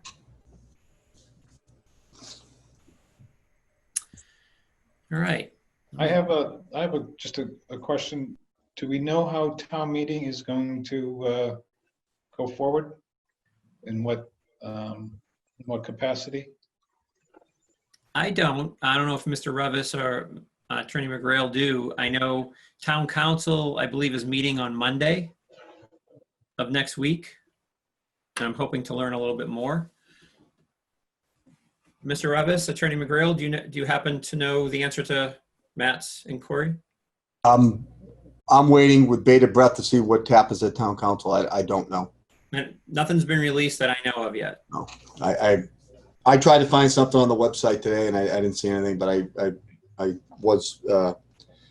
did hear that it's on their agenda. Yep. Okay. Thank you. There's a statutory requirement, I believe, that the full agenda needs to be published, 10 days in advance of the meeting, or 7? And I don't think that's happened in the item, has it? I have not seen it. No. I know the town warrant, but am I confusing the two? The warrant was published. I'm not sure that the warrant has been published in the newspaper yet. Hmm. Has anyone seen that? I haven't seen that. I have not. So I don't know what the schedule is. I don't even know if it's going to be June the 8th for sure. Okay. I need to figure that out because all these amendments need to be adjusted so we have a correct votes and correct dates on these maps. Understood. It can happen at the last second, you know. There's a case I need to Let me, of some kind that Mr. McGrail will need to present with his motion. right. Mm-hmm.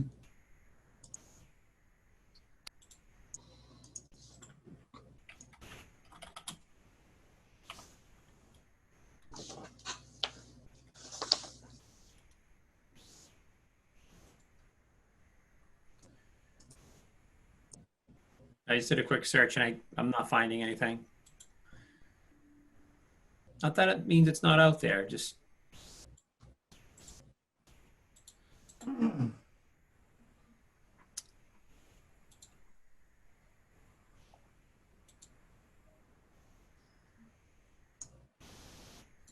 on the community calendar too.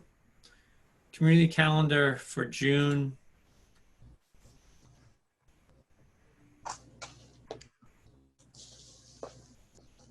It's actually not on the community calendar. Not that that means it's not going to happen.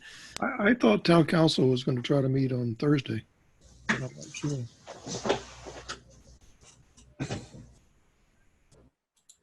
It's on the town council. Is the town council agenda posted yet? I don't know if it's on the town meeting calendar for Thursday or not. It would have been today, but it would be up. I'm on the.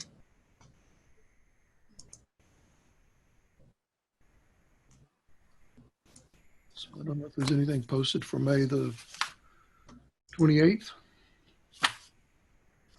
We have a town council meeting. I'm looking. Town council. Yeah, it's on the agenda. Item 8, annual town meeting update regarding the June 8, 2020 annual town meeting. So I don't know what that update's going to be. And that's May 28th, 6 p.m. So they are going to discuss it on Thursday night.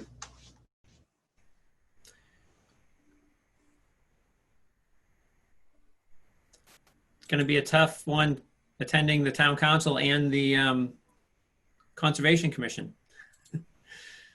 Both Thursday, yeah. They are. Okay. Dual screen. One on the phone, one on the laptop. That'll be good.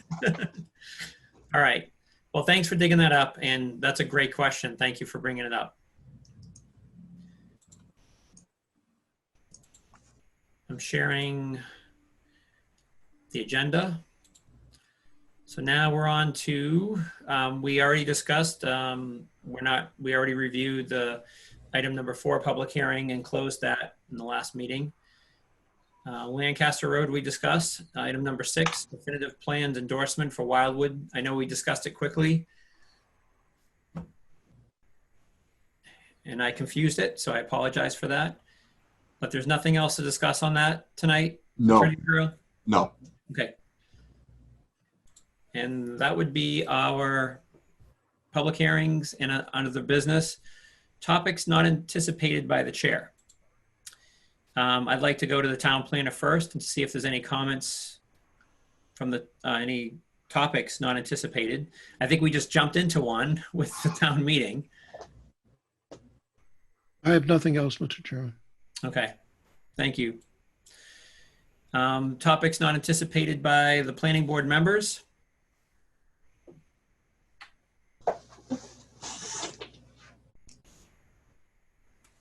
Yeah, Bill, no, Paul, when is your last day?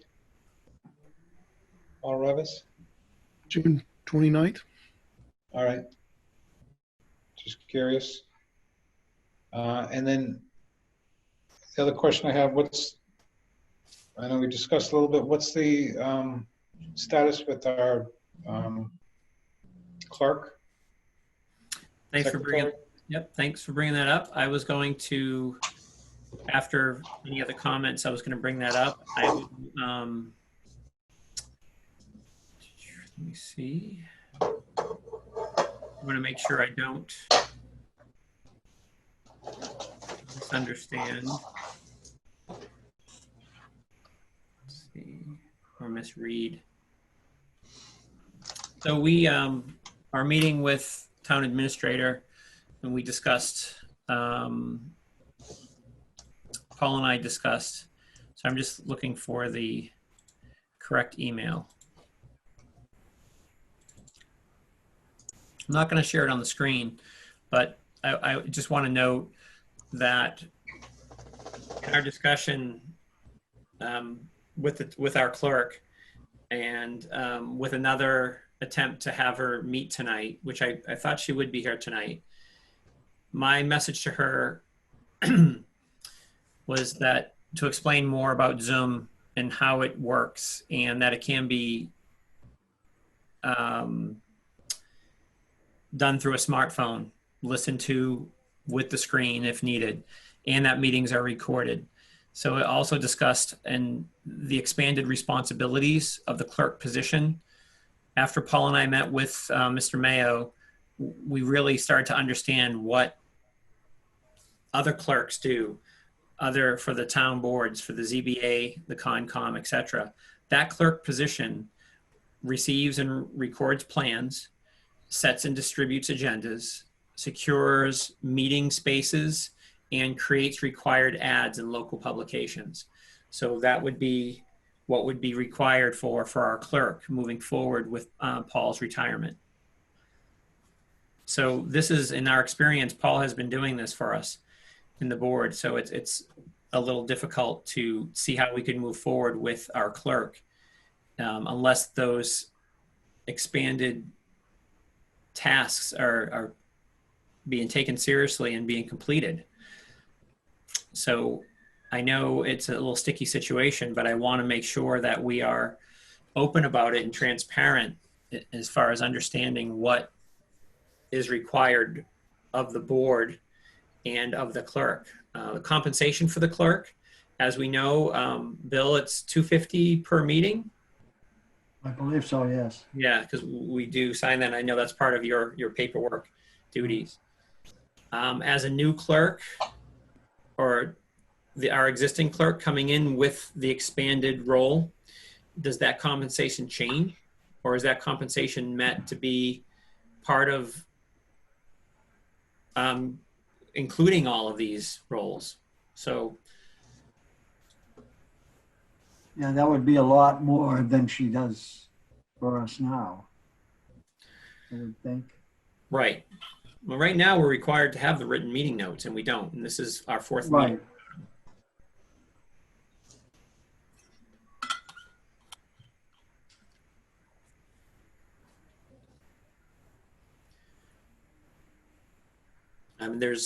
We did discuss with the town administrator about other options for another town clerk, and he did have some people in mind that he would speak with to see if it was a position they were looking to do, and that would be, and Paul, please correct me if I'm wrong, but I think the town administrator mentioned, or Paul, you mentioned that the clerk for the ZBA, before Gail took it over, would sit outside the DPW's office and register the plans, take care of that work, make sure everything was being done for the ZBA.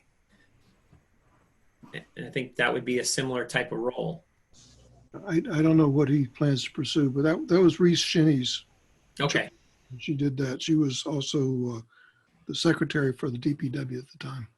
Okay. So she had a dual role, and that was part of understanding what her role. When Gail started, that was reshuffled. Okay. And Claire, I'm sorry, and Gail, part of the building inspector's office, took on the role as the clerk for the ZBA. That's correct. Okay.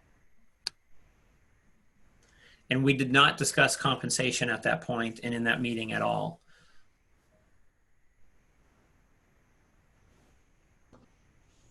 I mean, I'm open to a discussion on this. I know we have about 34 days to figure this out. Obviously, we'd like to figure it out maybe in the first week or two of June to come to a decision whether we keep our existing clerk and make sure these responsibilities are compensated for, if that's how it works, equal to what's being done with other boards, or we look for a new clerk, advertise for a new clerk.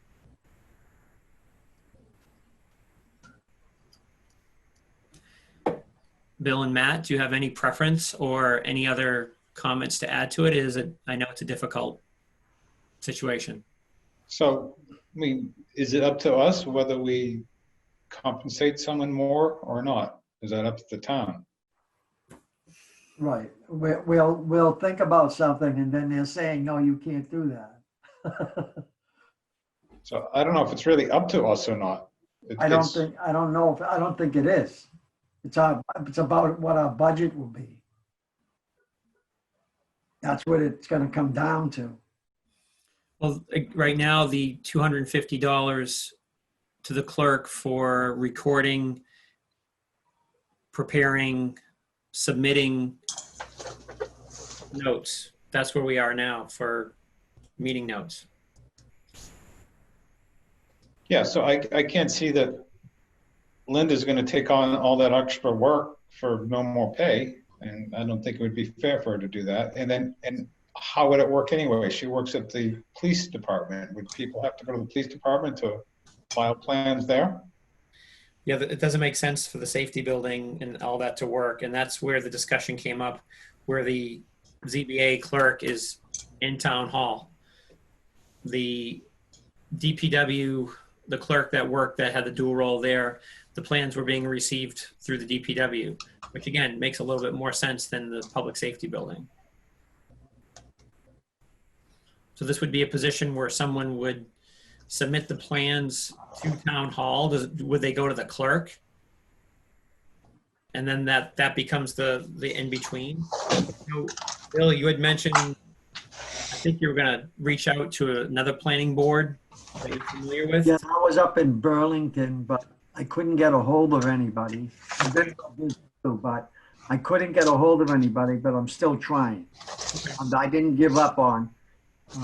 Some of them, I know some of them, and I'm trying to get a hold of the guys that I do know, and I'm talking to behind the scenes to try to get, Okay.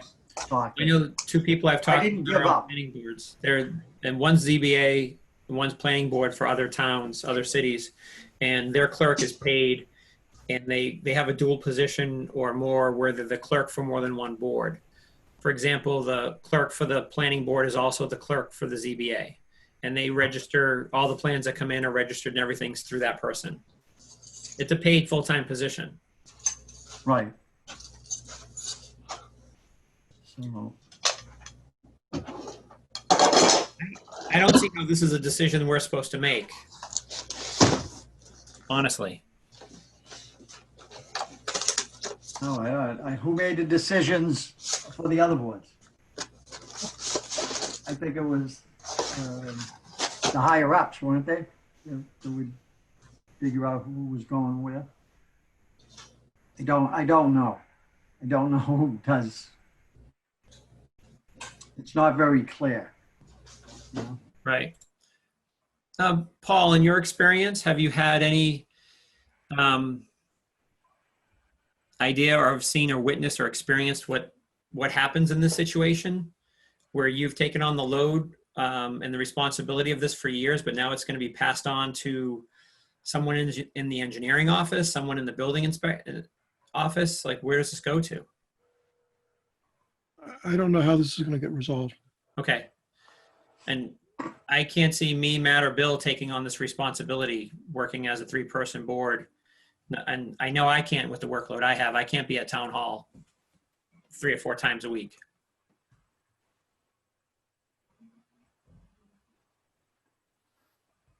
And I think of an example that Paul handled wonderfully today. Sherry received a complaint about the gas station with the vacuums going on the new Shell station on Main Street, and Paul made sure. I mean, the way you handled that, you forward it to the clerk of the ZBA and asked, and the clerk of the ZBA, Gail, said, "Well, I'll pull that information and see what the ZBA's noise conversation, what was in the meeting notes and what was the decision on that." Because the tenants, the residences, the people who live at that condo complex off of Nahant that backs up to the Shell station, they're complaining because the noise is like 12 hours a day of vacuums going. So, I mean, this is something that's being handled by Paul on a daily basis.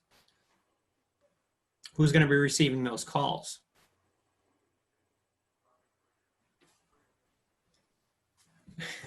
Well, why, just a question, why is Paul dealing with that? That's an issue the ZBA created. Because the calls go to Paul, because he's been taking them for years in a very cordial, he finds solutions. So the calls get forwarded to him. Ombudsman. What's that? I'm the town's ombudsman. You are, and you're not being replaced. There will be no other town planner. Well, there'll be somebody, and they'll figure this out. Well, until it's figured out, this 3-person board is going to take on the responsibility somehow of keeping this board going. Functional. I think I'll be able to do your agenda for July, and then that'll be the last agenda. Thanks, Paul. I'm not going to cry on this meeting. Maybe just a little. Just a little bit. It will get worked out. I'm sure Mr. Mayo will work it out. Okay. Well, let me take this on as another conversation with Mr. Mayo to find what are the boundaries, what are the responsibilities of this sitting board, this elected board, what type of power do we have to hire a clerk at what compensation? Sorry, my brain's just out there after today.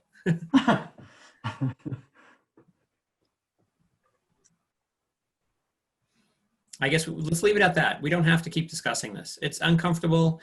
I don't see what our boundaries are, what our responsibilities are, so we can make sure I'll schedule a meeting with our town administrator, Mr. Mayo, and find out exactly what we will be left with when Paul leaves, when Paul retires. Okay?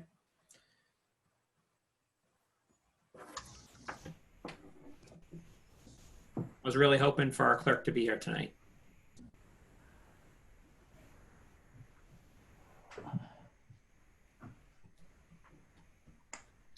All right, unless there's any other comments from the town planner, the board, entertain a motion to adjourn. Mr. Chairman, Brian McGrail, I just have one other housekeeping matter. On Mancham Road, the town clerk has endorsed the Mylar plan. I'm sorry, on which one? Mancham Road. Okay, So I need the board members to endorse that plan. And mechanically, with COVID-19, it's a little bit unique.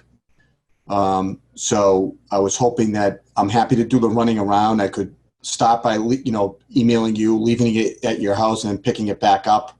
And then, that worked last time. yeah, and doing it with Bill and Matt over the next couple of days.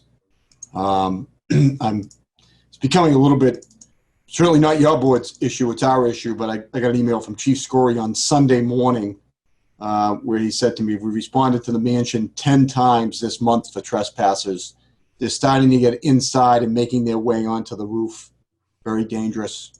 So I'm going to start with you, Mr. Chair, maybe connect with you tomorrow if I could. Sure. Leave it. So what I can do is I can just leave it at your door, and then you can email me once it's signed, and I can swing back and leave it at your door, and I'll pick it up. Don't even have to see anybody. Or we could do what we did last time. I'll sign it and drop it back off at your house. Either way, whatever's more convenient for the board members. Okay. So, okay. So I just want to let you know I'll be in touch with you on that. Yep, I'm available. I'll be here in my home office each day this week. So Bill and Matt, are you guys working remotely? Are you around during the day? I'm working at my work every day. So, okay, after hours for you. Bill, you're working too? Yeah, I'm on the road. Yeah. Okay. Well, I can do it at night or over the weekend. We'll figure it out. okay. Attorney McGrail, I have at our meeting when we endorsed that A&R plan, we were told that the site was going to be secure. And I've driven by there a few times. It is not secure at all. So, I mean, what happened? We were told it was going to be locked up. It was going to be monitored. Every time I go by there, it's wide open. Yeah. So anything's happened. yeah, you know what? So I sent an email to my client same day. See email from Chief Scory, beef up security efforts ASAP. So he said he was going to do that. I'll call him again personally, Matt. I hear you. Well, you know me, when I don't have a good answer, I don't say anything. So I have no response. I'll call him again. When are they going to start removing that structure? We were also told it was going to happen right away, and nothing's happened up there really. Well, he had to get through all of the appeal periods, etc. So no, he owns the site. It was going to come down no matter what. He could have started the next day. He didn't need our approval for that. He's going to rip the house down anyways. yeah, but he needed your approval. Then he needed the appeal periods to go by, because until he had that plan secured that it wasn't appealed, he wasn't going to tear the house down. Wasn't there a 1 year from the Historic Commission, or 6 months? I can't remember exactly. Yeah, that's expired. That expired. Okay. Yeah. So what else was keeping it from happening? Basically, the zoning board and you. But when I say you, I don't mean you were holding it up. It was the process that had to happen. Well, what appeal period for an A&R plan? It wasn't an A&R plan, Matt. It was a definitive plan, if you remember, Yeah. because we needed a frontage waiver. Oh yeah, okay. Okay. So now the appeal period's gone by, and then I had to have the town clerk sign it, which I did.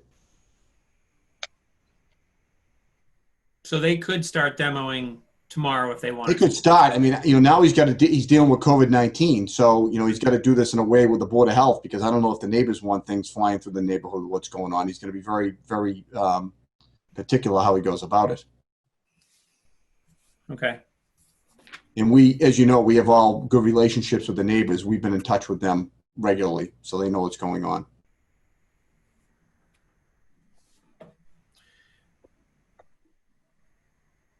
That's all. Okay, so, I'll be in touch on the endorsement. yep, I'll be here. Thank you. Send me an email. Feel free to text me if you need to let me know that the plans are out there. I was just thinking of the weather tomorrow. I don't think we're expecting any rain, No. but I think it's supposed to be 80. Yep. Okay. So feel And free, then I'll if connect you're not with, sure, I'll you can connect. also leave them inside the vestibule and not on the porch. And then Bill, maybe I'll drop them at your house and then you could, once you sign them, just leave them on Matt's porch. Bill Demore, is Yeah. that okay? Great. Okay. Okay. Thank you very much. Great. Thank you, Brian. Have a good night. Thank you. You too.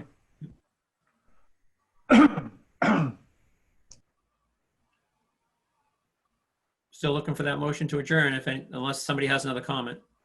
I'll make a motion to adjourn. And I'll second that. Thank you, Bill. Thank you, Matt. All in favor? Aye. Meeting adjourned, 9:15. Thank you all. All right. Catch you later.